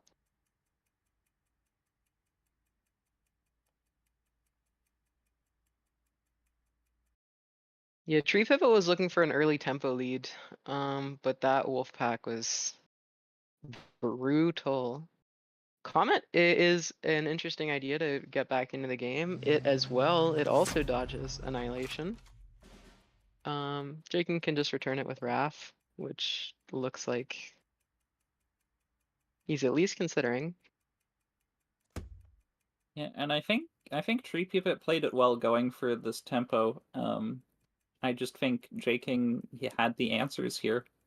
Yeah, I mean the when your opponent has the nuts off of the 1 and 4 discard, sometimes it's difficult. When cards are in your hand, they're supposed to be safe. Allegedly. Jaking is almost dead here. With the air power to his HQ and Comet going face. Although with Honey and Case Yellow, he's able to just stay outside of range. Yeah, getting rid of the supply shortage. It's definitely not as pleasant of a situation for Jaking as he would like. Unfortunately, this Phony War isn't gonna work here. It'd be really cool to Phony War, try and find something good, but the honey has to go beforehand. You cannot give your opponent actually I guess it's 1 life. I guess it's not a huge deal. Yeah, it would not be the end of the world.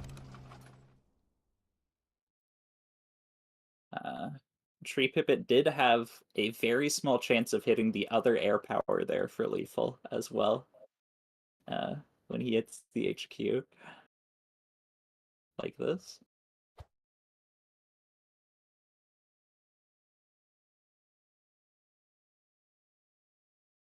A defendant up on the honey into an air power would mean that next turn, if J-King doesn't have healing, which he does, but presuming that he doesn't.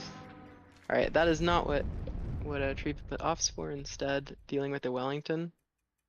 At least this way, J-King has to trade units in if he wishes to get rid of the Comet. But with that Case Yellow, the trades work out so that he only has to trade in 1. And Shaking, I think I for mean, a second was thinking, I could just hit my opponent. yeah, the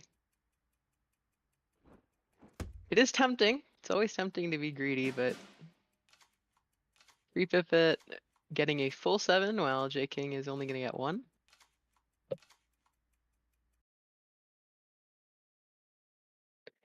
And now it seems like it's gonna be an attrition match where 3-pip is just trying to close out that game while J King is drawing and healing and removing and doing control-y things.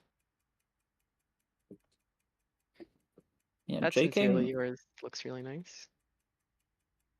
J King is stabilized against the early aggression, but he still has attrition to go, as you said.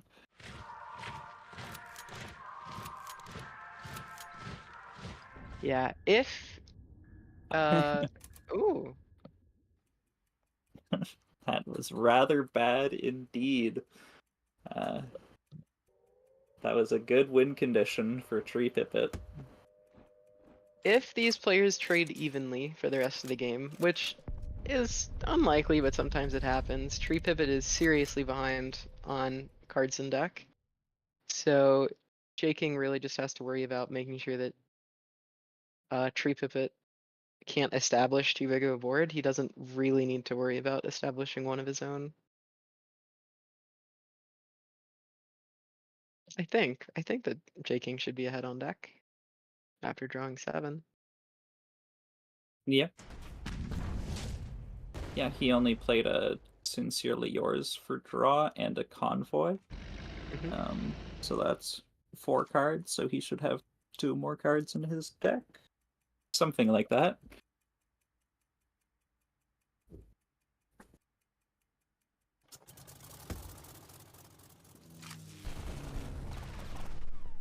Mosquito is such a nice card.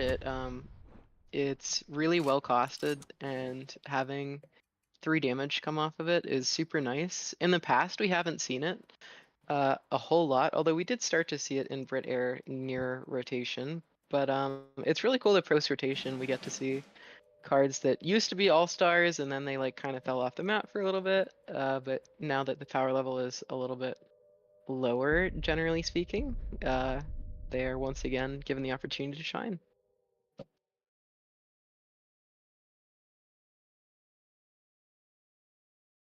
I was a little bit expecting to see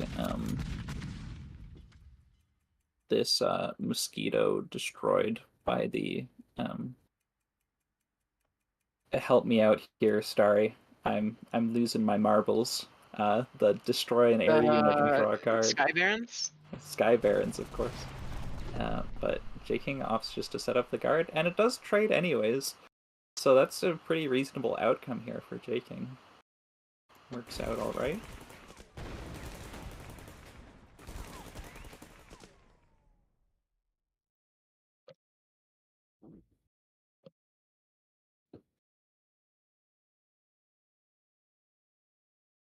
This Blackwatch is still an issue. J King does still have 2 Monsoon Rots in his deck, which would clear this front line.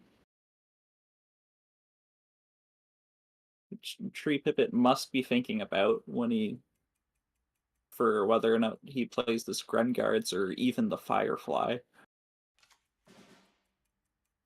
But he opts to play it safe and not overextend. This match is taking a while, so we might end up switching over to the grand finals and maybe revisiting this later. Not sure, we're still discussing.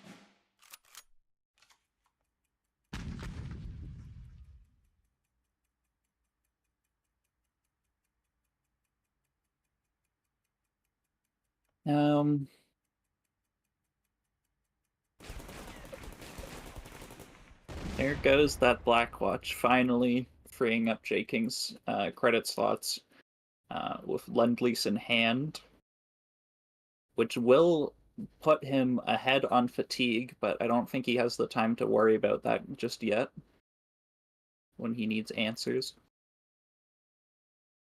All right, I was given clarification. We are going to, after this game, jump right into finals to save on some time.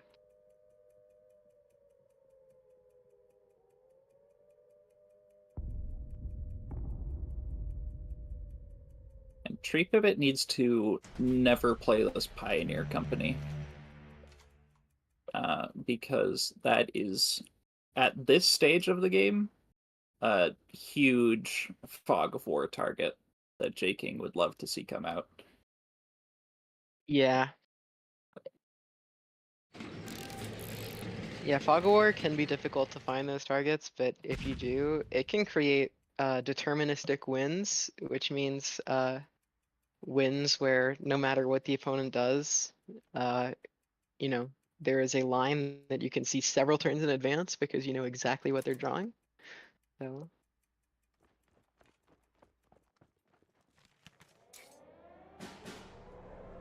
Tree Pivot does play it.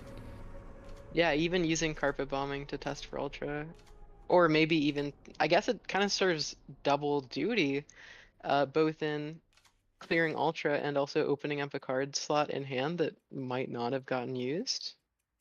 You know, carpet bombing probably isn't going to be super impactful against J King, especially at this stage of the game. J King has the opportunity to do really nice Schutzen trade here. A 2-for-1 Schutzen. Yeah. There's also the Churchill Avery can mill Tree Pipit some. It does mean that you're not getting the Fog of War on this Pioneer Company, which is a little bit sad, but I think that as this game goes this late, J King really has to start thinking, is the Fog of War better than, like, if I Fog of War, I know exactly what Tree Pipit's drawing, but if I don't Fog of War, then I am going to be ahead on fatigue after these two Pony Wars. But as you can see by the size of the decks, it's definitely, yeah, they're 6-5. So J King is definitely thinking, both players are thinking about how fatigue might play into this match.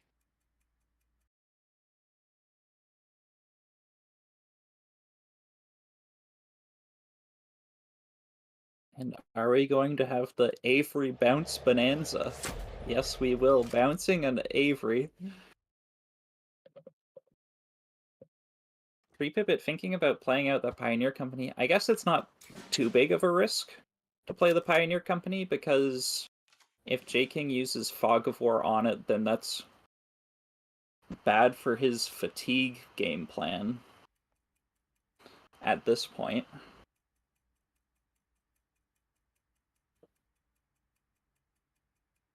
J King might be better off to play Churchill Avery and Fog of War his own Avery to get a few more cards in deck.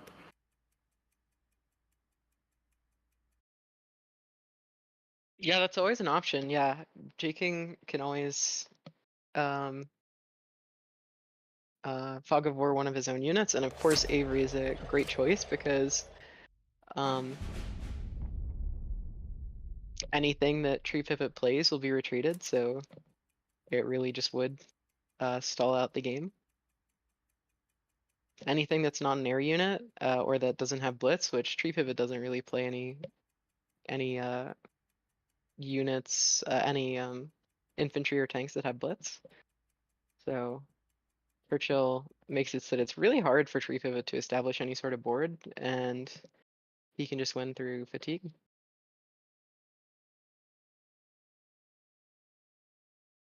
And J King can just do the same thing again next turn without any problems, and he can just keep playing Avery's 6 times in a row. Yeah, To keep the biggest issue in my eyes that J King faces is that there's 2 supply shortages, a Sky Barons, and you really don't want to use Fog of War on your opponent. So two Fog of War Sky Barons and a Monsoon Rot, and that's pretty much all that you have to deal with all of this stuff remaining in Tree Pivot's hand. You got this first Régiment Étranger, as well as the Grengards and Churchill. So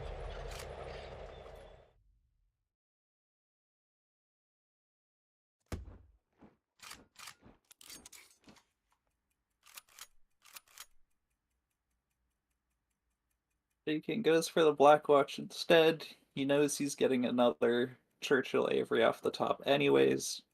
I'm a little sad we don't see the immediate Fog of War on the Avery, because I think that would be hilarious.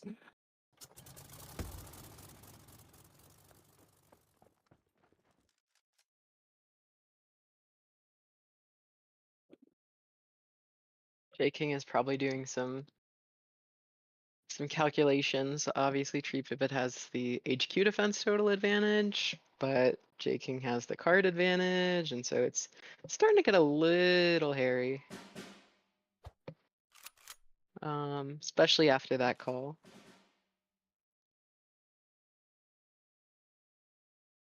But it seems like, aside from the Gren guards, which can be perpetually pushed back with Churchill, that the onslaught is pretty much over from Tree Pipit, and we're kind of just waiting for King to decide when he wants to use his Monsoon Rot supply shortage to get rid of the Régiment, which is really at this point the only way that you're going to get rid of it. Even if you do bounce it, there's enough cards in King's hand that it's going to come back pretty big. Notably, if King used Monsoon Rot supply shortage last turn, the Regiment Étranger would not have died because the Mobilize always triggers first Oh. before supply shortage. Yep, you're absolutely right.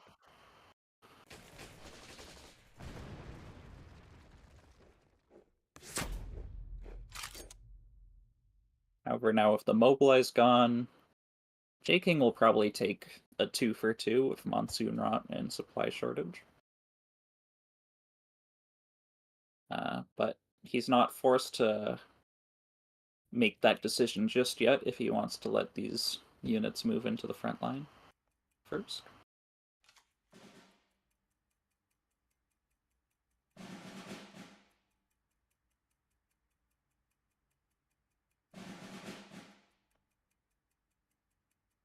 But King had already decided that's probably the best he's gonna get.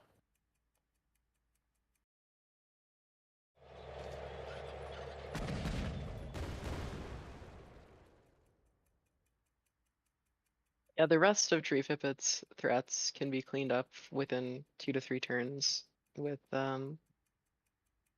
supply shortage.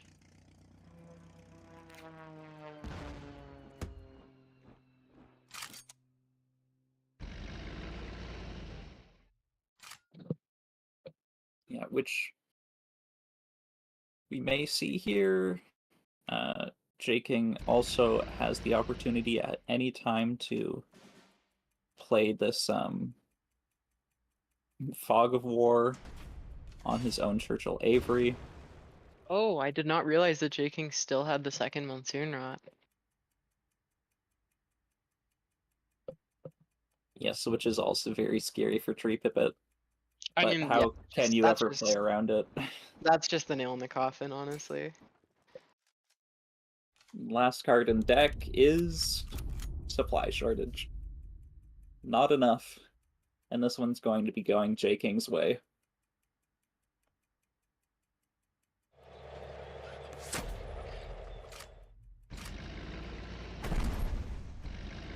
Yeah, Tree Pipit might try and struggle for a little bit, but after this Monsoon Rot supply shortage, there's really nothing that can be done, so we should be seeing the concede come out from Tree Pipit this turn.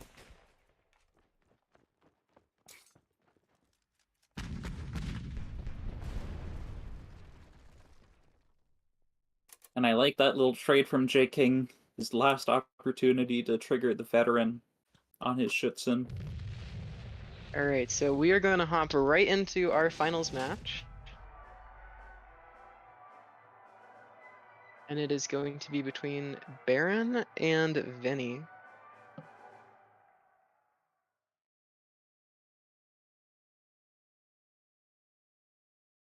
They'll likely have been given the go-ahead to start the match. Might take them a minute or two just to get everything sorted as we kind of jump back here. while we get everything going. That match was over 15 minutes long. So, Starry, Berto, just a huge shout out to the two of you. You have done a whole lot of talking, a whole lot of casting, a whole lot of analyzing today. But we got one more for you. We've got the grand finals. So, congrats to J King walking away with $100 US, and also ending up with 15 OCC points, which will further likely cement his first place status here, as both Baron and Vinny were looking to kind of make it to the finals to get the points they needed to move into the top 8. So I don't have all the details. I'll try and do the math while these finals are going off, but this should... Baron in 26th place with 4 points. He's going to net at least 18, should give him 22. 8th place was held at 16 points. So that should get both Baron and Vinny into the top 8 into our OCC Ultimate in 2 weeks, where the players will compete for $3,000 US. This finals, though, nonetheless, 250 USD on the line. Nothing to shake a stick at there. 150 USD for second place. So as these players kind of get all sorted, Aileen on the back end is doing some calculating for us, and it took that 3-0 48 minutes and 34 seconds. So that's a heck of a 3-0 there, but that's sometimes what you run into with these best of fives. So we'll see if the finals are similar. Both players still kind of bringing some more of the kind of ramp, or Vinny on the ramp sort of discard control side, Baron the more traditional control.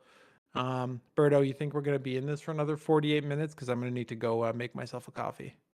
I think we may be. These are not quick matches. These are not aggro mirrors.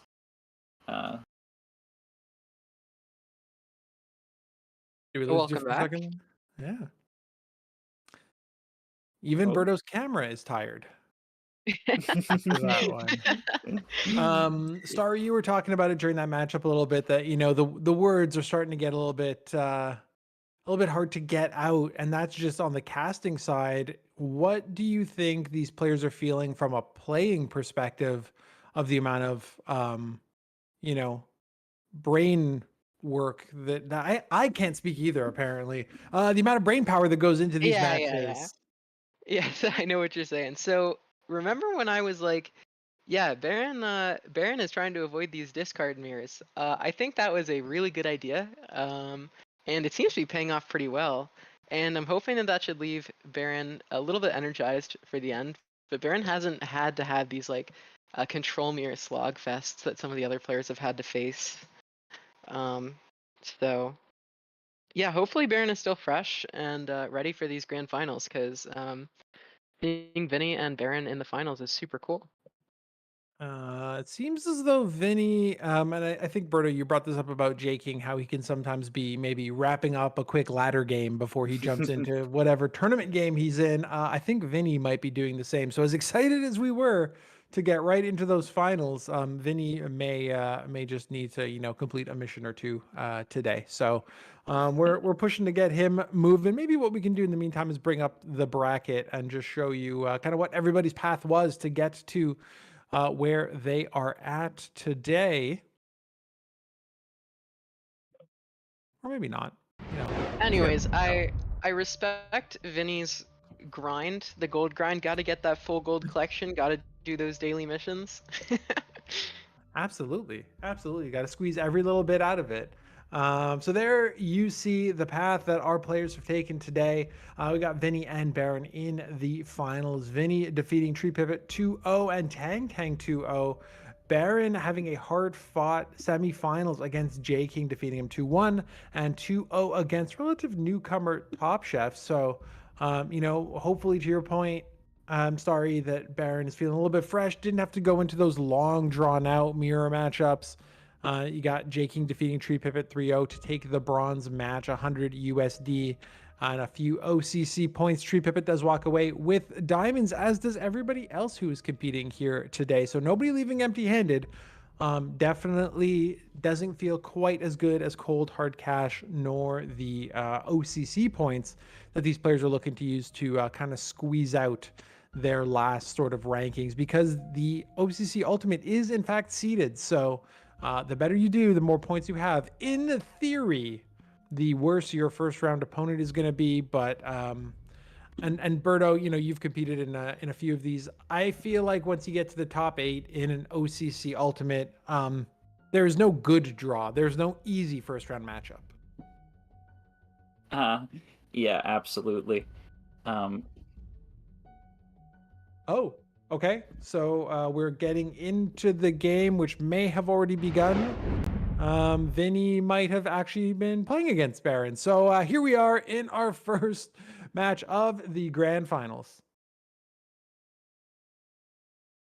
So it looks like Baron is using that Britain control deck that he has not had the opportunity to play yet today. And he has 3 copies of Supply Shortage and 2 copies of Monsoon Rot, having all the removal in the world, but it's going to be difficult to pace it, as that's pretty much all he has. So he's going to have to pace that for the rest of the game, making sure that he doesn't burn it too quickly, using it effectively.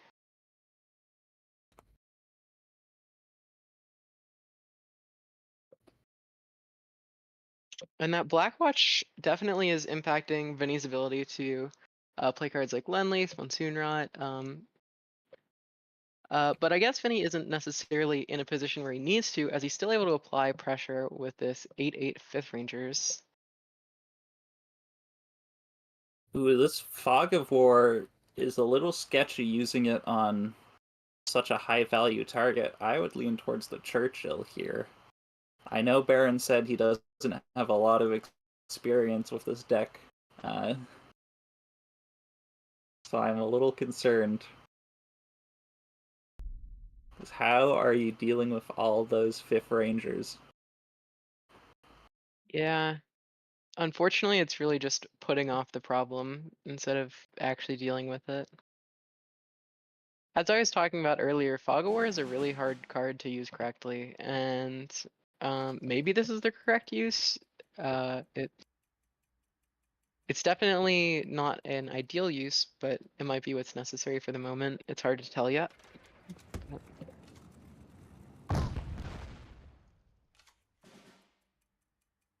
Ooh, the double Blackwatch really can put a hamper in Vinny's plans to play orders. The problem is that Vinny has this artillery and this bomber, this sexton and this Manchester that kind of negate Blackwatch for the moment unless they can be taken care of. Yep.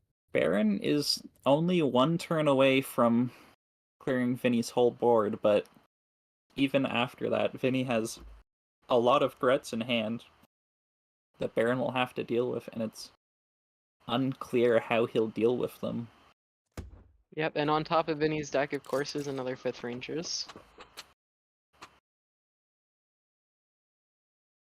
Vinny, if he was feeling really spicy, could even play the Lancaster. Okay, never mind. If Baron hadn't played the Supply Shortage, Vinny could play the Lancaster and hit face to keep Baron off of being able to play Monsoon Rot Supply Shortage. But that would have been a bold play. You think that was extend something that far. Baron was thinking about? Very possibly, yeah.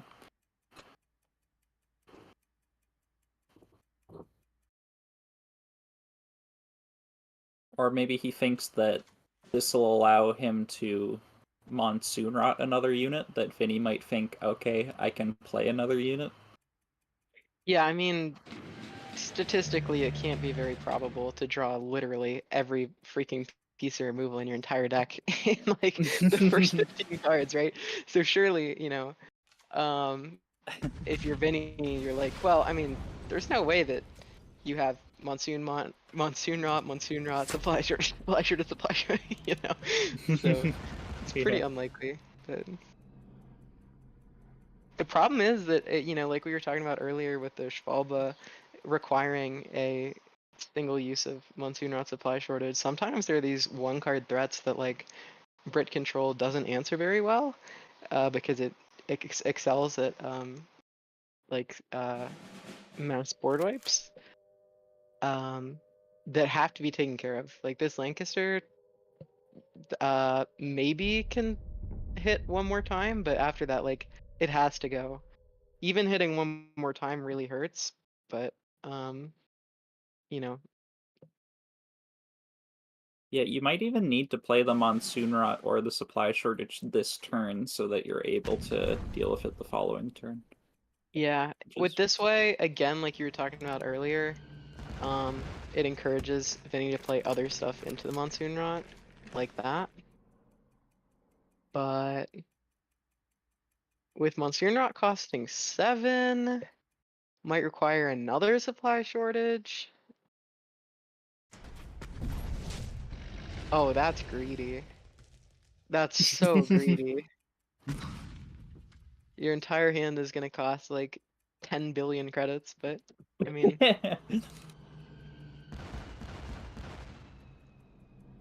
Baron is greeting out.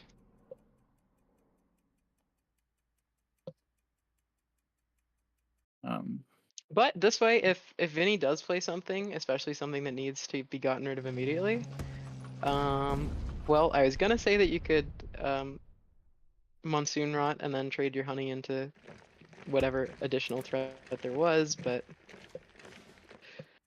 and this looks like it's gonna be game. That Lancaster was given just a little too much time. Now it's, much too late to try and play Monsoon Rot and Supply Shortage in the same turn. If Yep.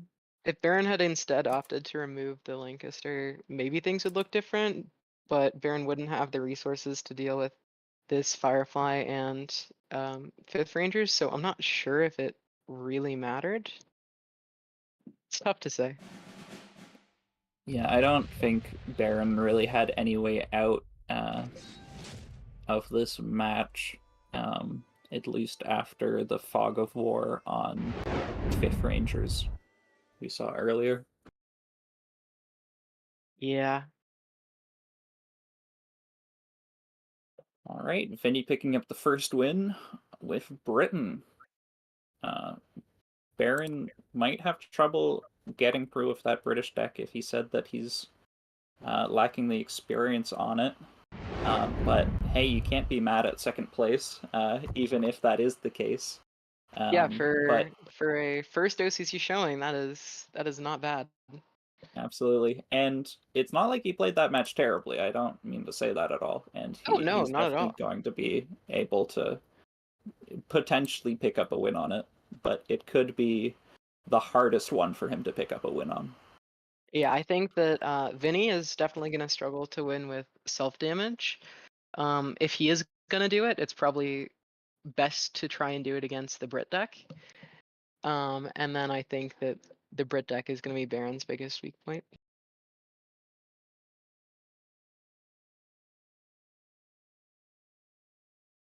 A lot of doing nothing from both players here.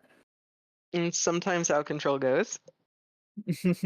Baron establishing a must deal with threat. This horribly large Type 94 is going to dominate the field.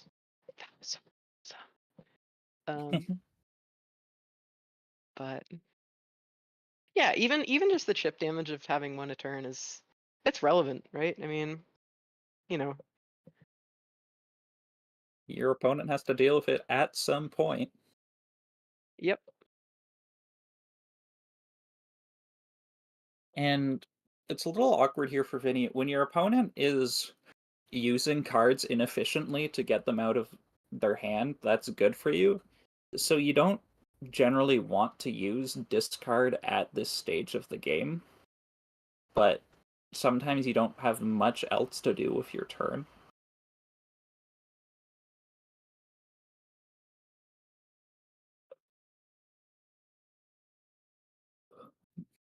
That Quartermasters might be a target Baron's looking to deal with this turn. But I believe the only way he can Yeah, would deal with it. require using the surprise attack, and I guess the big dilemma here is like surprise attack is a great card, especially in combination with a what's this new card called again? Under fire, I Underfire? believe. Yeah. With Underfire, it's just unconditional removal, and so the question is it worth using? But Looks like Baron is deciding that it is a yes. And using the Type 94 to trade in to make way for that bomber, make sure that that bomber can take care of threats that it needs to. Did get bounced, but you know, still was the right play. Berto can draw another card, although that does put you in danger of overdrawing.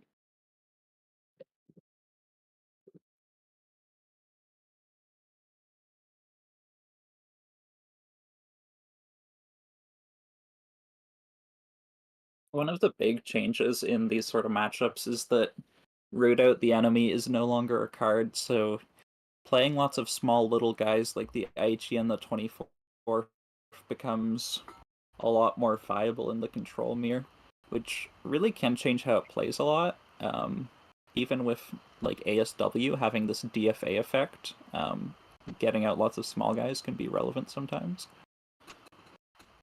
Yeah, for sure. I mean, Maelstrom is a lot more of a credit investment, and it also comes down much later into the game than root out, and so it doesn't fill the same slot that root out did, and that definitely changes the way that these decks play.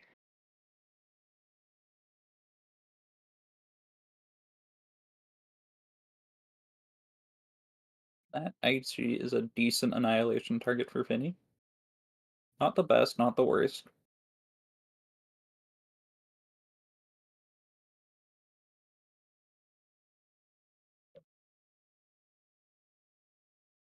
So if you're Vinny, your best way of like your best threats that you're looking to develop are cards like this tank, this Panzer, I think it's Panzer 4. As I well as believe stuff so, like yeah. Comet, Jag Bomber, Leopold, Schwalbe. Whereas if you're Baron, you are looking to like burn your opponent out with Kika and Lastrates and stuff like that. Yeah. Apologies. Baron here. Baron doesn't play Lastrates, but just like the burn from hitting with Blitz Fighters plus the kamikazes that come off of the death trigger on Kika. Yeah, the mini last rights. Yeah, the mini Lastrates.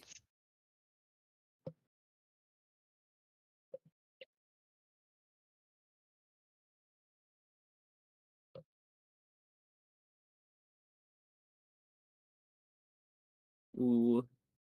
Sudden strike, not a good hit off the discard. However, I was pretty surprised to see Baron opting not to use the 24th Cavalry to get those out of his deck and remove some of the worst draws he's able to run into. The last But man the lot. is a pretty not great hit if you're Baron. Even if it is expensive, having like unconditional removal, especially even if it's just like functions essentially as a high altitude bombing. I mean, high altitude bombing is a strong card. Um, so definitely I not think what you want if you're Baron. I think Vinny put it best when he said, quote, "That was cool."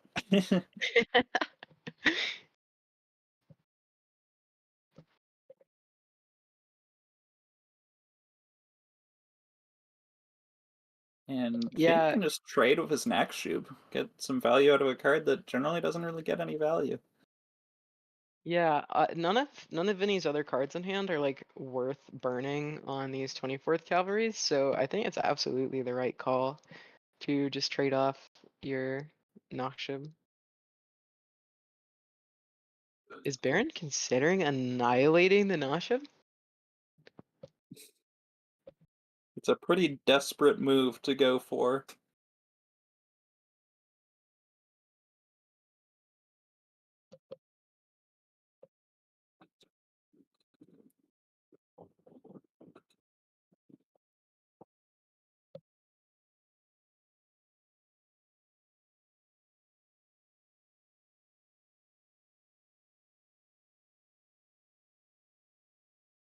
Heinkel is a nice way to deal with one of them, and if you're willing to commit the Nashiv to dealing with the other, then sticking Heinkel is really nice here. Yeah, I totally agree. But it does Vinny, require, yeah, it requires that. Sorry, what were you saying? Vinny is coming up on the ability to play Quartermasters plus ASW Patrol, which is some huge card draw. We'll see if Baron is able to hit one of the pieces, and he does not. So I think that's what we're going to be seeing from Vinny this next turn. Especially if Baron plays a threat that must be answered, like the Dragon Slayer, but instead he opts for 24th. Presenting these threats that you don't want to burn, too many resources on, but still do require answering eventually. Especially if you're Vinny, because you're not playing Japan secondary, so you don't have access to island defense like you otherwise would. You're playing the more traditional version. Yeah, which can really struggle into aggro because you lack that healing. But, if you're not playing against aggro, then it's all gas all the time. Yeah.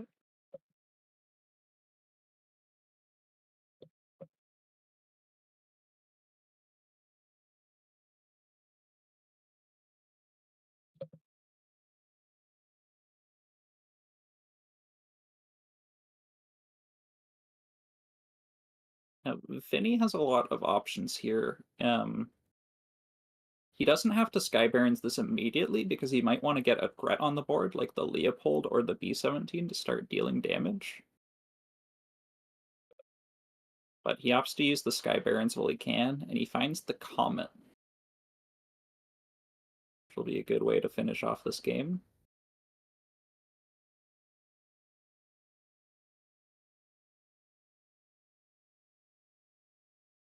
Yeah, Baron will be able to stall for a little bit. And actually, getting hit by a comet might not be the worst thing in the world because at least you get to draw something out of it. But I don't know how many draws there are in Baron's deck that are seriously going to change the outcome of this game. I guess we'll be sitting here for a little while longer, but that's okay. In for a penny, in for a pound. Finny just playing the Oh, Schwalbe to end this game sooner. that is not what he needed to hit. Needed to hit that comet there. And Baron did use the From the Deep, so I think that is the last answer to comet that he has. Yeah, you can play out that island defense to survive another turn if you want to, but I'm not sure anybody wants to go All right, through more so of that.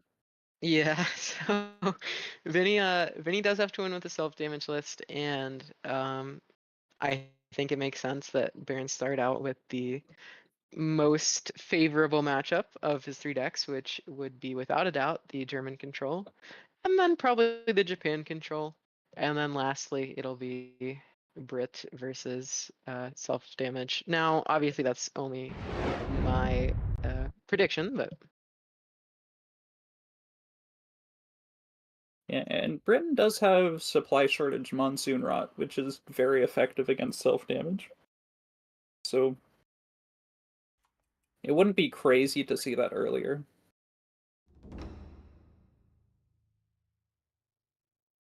yeah, so Baron is instead opting for his Japan Germany control.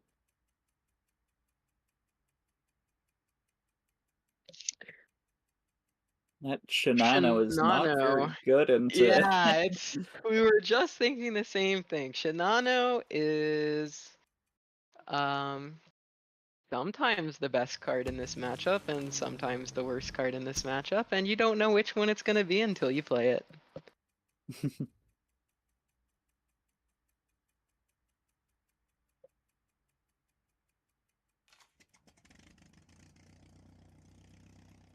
Baron looks like he might be overdrawing next turn. You can play the Shinano or you can play the Underfire, but neither are really any good in this situation. unless you're really lucky. Yeah, but you're not gonna have any new cards to help next turn either, so it feels like you have to play something, right?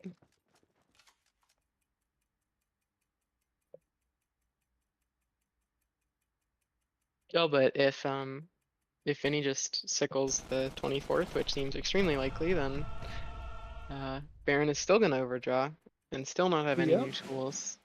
Mm-hmm.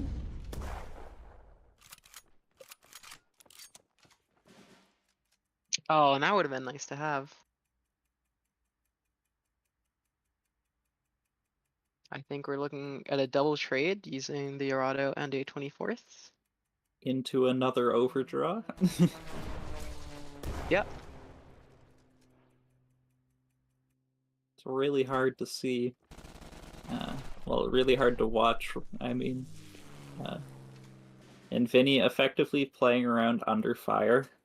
Mm-hmm. This is one of Baron's favorite cards, but at such a high level, it can be a lot more difficult to get good use out of it because players are a lot better at playing around things.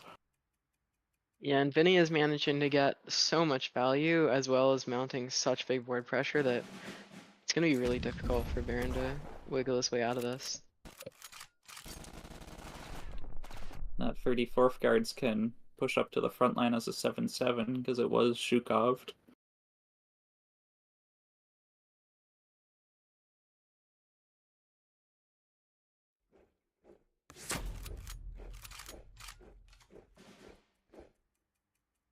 And Vinny has really shown us maybe self-damage isn't as bad into control as we all thought. Or maybe he's lucky. It's hard to say. But into this Japan list, it's been crazy how hard it's been for Baron to play any of his cards. We might have 2 trios for the 3rd and 4th and the finals match. That's pretty unique.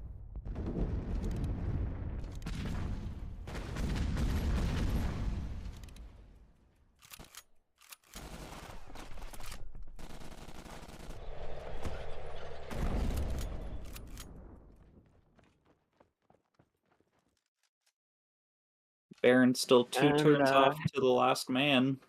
yeah, unfortunately, Monty is not a Japanese card. No, it is not. And I don't that's see a way it. out of this for Baron, so this is gonna be it. Congratulations, Vinny. Vinny is our first OCC champion post-rotation, post-Brothers in Arms. Congratulations. Yeah, incredible series, incredible performance. How so Berto, how do you feel about self-damage showing that like, hey, maybe there's some versatility here? That was a pretty good showing, and it felt like again, it felt like Vinny was really in command of that matchup, even though it probably wasn't favored. Yeah, I mean, maybe there's a way to build self-damage, to be better into these control matchups and still have a really good win rate against aggro. And Vinny is maybe developing that list in that direction to not be as hard crushing the aggro like was the goal previously, and sort of switching things around and being maybe a little bit better into control matchups. And based on the lineups we saw today, it definitely felt control heavy, a little bit more skewed in that direction. How important is it going to be for somebody like Vinny to be able to put something together that's more versatile? Because otherwise, you're just going to end up running into control matchup after control matchup based on, again, how this first tournament has gone. I don't want to say the meta is set, but it's leaning that control direction. Well, it's clearly important as we've seen here. Like, if that self-damage deck was just a little bit worse in these kinds of matchups, then we could have seen Vinny get knocked out a long time ago. But with just a few changes, this self-damage deck can really pose a big threat here.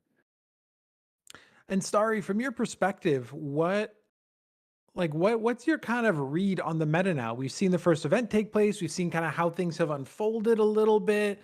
Is there something, we were talking about that Germany Japan list on the way in. Is there something that really caught your eye today saying, "Hey, I think this might be the direction we go?" I was really just excited to see Tree Pipit's innovations in finding ways to get burst damage and challenge the island defense decks in a way that didn't involve Blitzkrieg. I was expecting that coming into this tournament that the aggro decks that were going to perform well would pretty much universally use Blitzkrieg, and I was really happy that we saw Tree Pipit successfully use aggro decks without Blitzkrieg. And I think that it's really I think that a new refreshing meta like this is really going to benefit somebody like Tree Pipit or somebody like Vinny who are coming in and really trying to innovate and get creative. This isn't the OCCs of past where you could go in and pull one of the like four standard decks and maybe tweak a card or two and fill in a utility slot and go, all right, I have something competitive. Like it's going to involve getting creative and coming up with, a strategy or a game plan that's going to kind of match the read you get on the meta, which is also going to evolve pretty rapidly, I would imagine, over the coming weeks and the coming events.